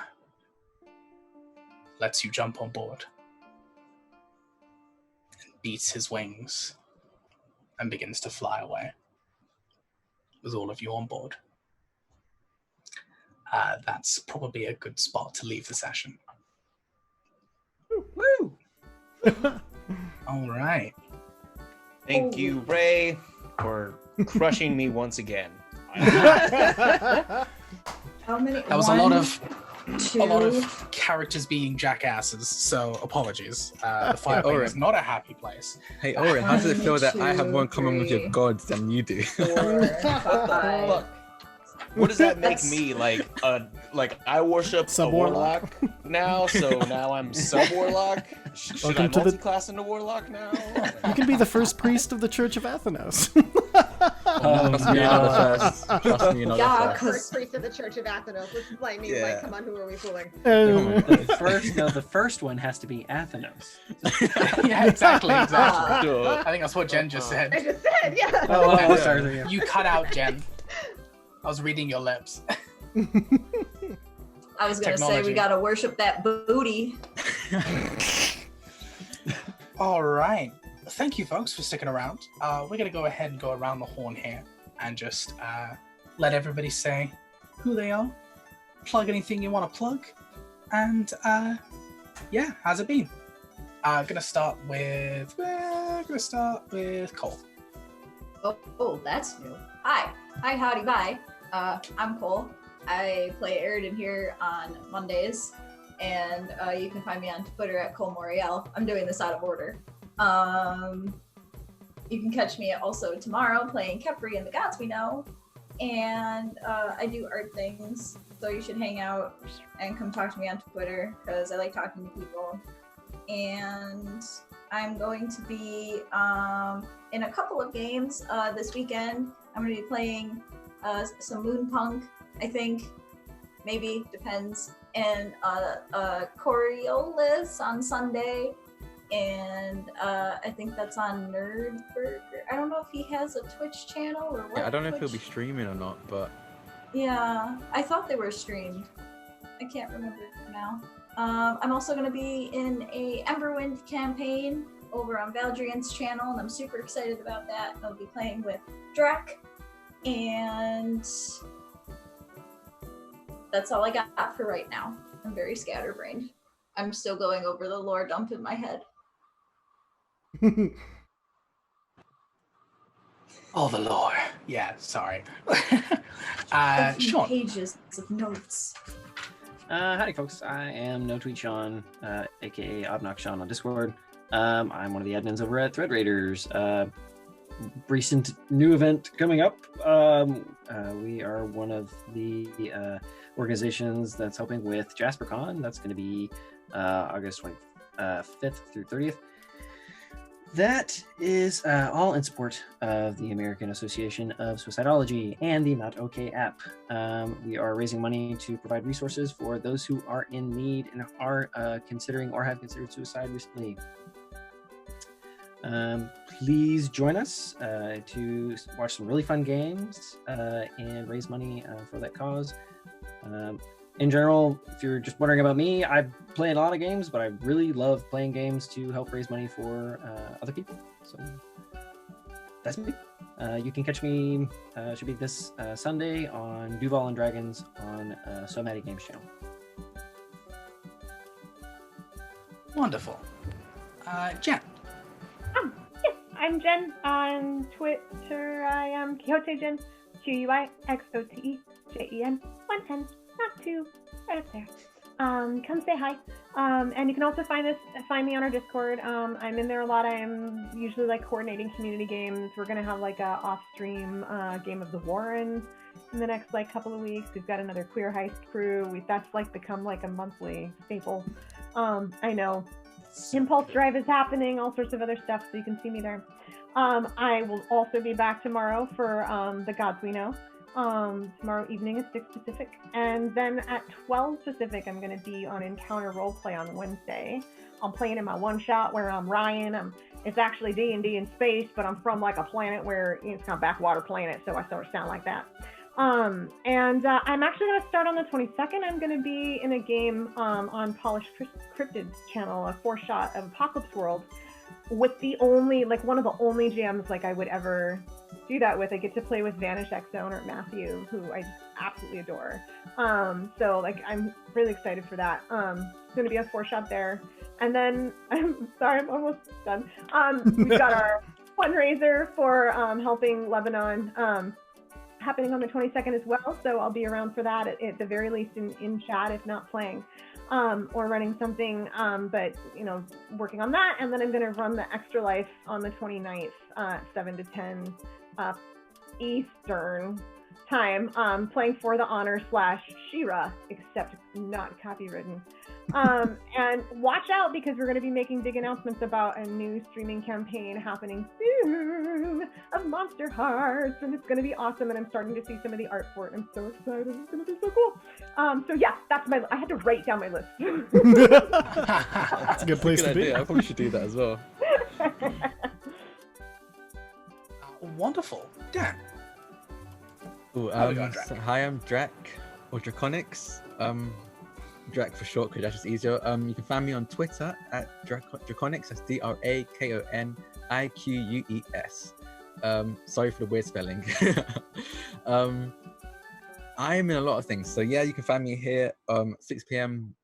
PDT every Monday playing Athenos, your 1T Warlock. You'll be finding me on Wednesdays here playing a character that I don't know if I'm allowed to announce yet. I don't know if you want to keep that secret. Yeah, his name might change between now and then, but his name is Ezra the Sun. He's a vampire, so it's gonna be fun. And you can catch me. I think we're gonna hopefully sign mid-September. Just keep an eye out. Follow us on Twitter. You'll hear all about it. I also play Jaden a lot on a actual play podcast called Super Idols RPG, where I essentially play a magical idol boy. We recently had a recording session with someone from Critical Bits, which is another actual play podcast, and it was wild. It was an experience. So like, keep an eye out, because that episode was insane. I wasn't ready for it. No one listening is going to be ready for it. On Wednesday, I think this might be the last day, I'm guessing, on Rule of Law, playing my time-traveling lizard alien boy, Taeyon. What else? I'm going to be in an Emberwind campaign starting... Wait, when's it start? I think it's 22nd, right? Yeah, 22nd. Yeah, 22nd, where me and Cole are playing in a campaign over on Valorant's channel, and it is great. It's adorable. Cole and me and Cole's character are a couple, and they're just so adorable. You need to see the arts, okay? That's what you need to. The art is just absolutely beautiful. Commission Cole, okay? Yeah. After I finish Monster Hearts. After they finish Monster Hearts, yeah. There's a bunch of other stuff I have in the works. So just follow me on Twitter to hear about them, or just see me tweet about very odd memes that apparently a bunch of people relate to. Awesome. Ty. Hi, I'm Ty. Hanging out here every Monday as the nervous wreck that is Joter Quill Sharpener. You can catch me every Monday, and then Tuesdays I have my game over on twitch.tv/Hitchhiker of the Mind, where I'm the DM there. They've just recently gotten a wish to get like one of the powerful items that they're seeking, but they have a secret phrase that whenever uttered, that's when they get this powerful item. And they were specific, but never specific enough with a wish. So we'll see what happens with that. They find themselves back in the dwarven city of Kern, where they just helped overthrow. For no time has passed since they left, and they're just celebrated, reinstating a new government that's a council of craftspeople rather than the king, who was insane that they overthrew. And we'll see what they do from there. Other than that, just hanging out. Catch me up on Twitter. Don't forget FWRD. Don't forget to go hang out with Nerdware and check out our new grinding coffee. Great people. And not only that, I mean, yeah, I love coffee almost as much as Jotra does, and good coffee is a blessing in this world. So go find yourself some. I feel like that now needs to be the kind of coffee that Jotra drinks. Oh yeah, yeah. Grinded. He just has grinded coffee. Need to find their brands, and just kind of like in-game advertising now. Oh yeah. You gotta get a Jotra brand coffee. I'd lose. All right, Adam. Hello, I am Adam. You can catch me at AdamHardyVO on Instagram and Twitter. I do the post-production for the YouTube and the podcast of The Mind and the Martyr. So for anyone who's just joining us and going, what the hell are they talking about? Go check it out. I add music, sound effects, and I am running a little behind because I hold myself to a higher standard than I probably should. I'm like, no, that's not good enough. Struggle. No, wait. No. But yeah. I know that struggle. Not quite with the noises, but just the general energy of this isn't enough. Yeah, I sit here and I'm like, my wife will come up and be like, what are you doing? I'm making dragon noises. Yeah, like this is not this is not what you normally see in terms of post-production for actual plays. Like, go check it out because it's something else. It's really cool. Yeah, I will do my best to get up to like I'll releasing it every week before the next one. But life. Yeah. Wonderful. Yeah, cool. Thank you to all of the cast, being fantastic as always. Thank you to all the effort you put on stream. Thank you to all the effort that you put in after stream. I am Ray. You can find me at Bearded Baymax. I'm doing stuff. You can find me here every Monday, DMing Mind of the Martyr. You can find me here every Tuesday playing Tobias on The Gods We Know. You can find me every Wednesday over on Transient's channel, where we are playing through the horror game Cult. The entire thing is currently focused on my character's arc, so that's super interesting. And then we're moving on to another character's arc in a few weeks, which is super exciting. Me and Cole are doing a one-shot over on Minor Realms, a 13th level D&D game, where I get to play my ridiculous blackout trunk, my drunken master Loxodon, which is just beautiful. Love it. I get to play Leona Lavender Drop. Yes. Big old Loxodon and a goblin. It's fantastic. Yeah. Really cute. I'm doing a few other things, but go ahead and follow me on Twitter when I eventually remember what those are. As for stuff that's not shows, I guess I can announce it. I'm writing a TTRPG, which is incredibly exciting. I am writing a team-based airship combat TTRPG, which is currently As the Crow Flies, which is super exciting. So if you're interested in airships, and I'm really debating porting it over into Vega so that we can have a random Mind of the Martyr one-shot in it. But yeah, go ahead and follow me on Twitter if you're interested in airships and all of that nonsense and hearing me ramble about nothing. Yeah. Apart from that, we're going to go ahead and raid. Thank you so much for sticking around. Please make sure to check in with our socials for our fundraiser for both Extra Life and Lebanon as well. We're going to be on both of those super soon, and we'd love to see you. Yeah, stick around because we're going to be playing some credits. Other than that, thank you so much to our sponsors, so Nerdware, DM Emporium, and our new sponsor, Grinding Coffee. Go ahead and use those codes that are in chat. We love you all. Thank you. Keep safe and keep moving forward. We'll catch you soon.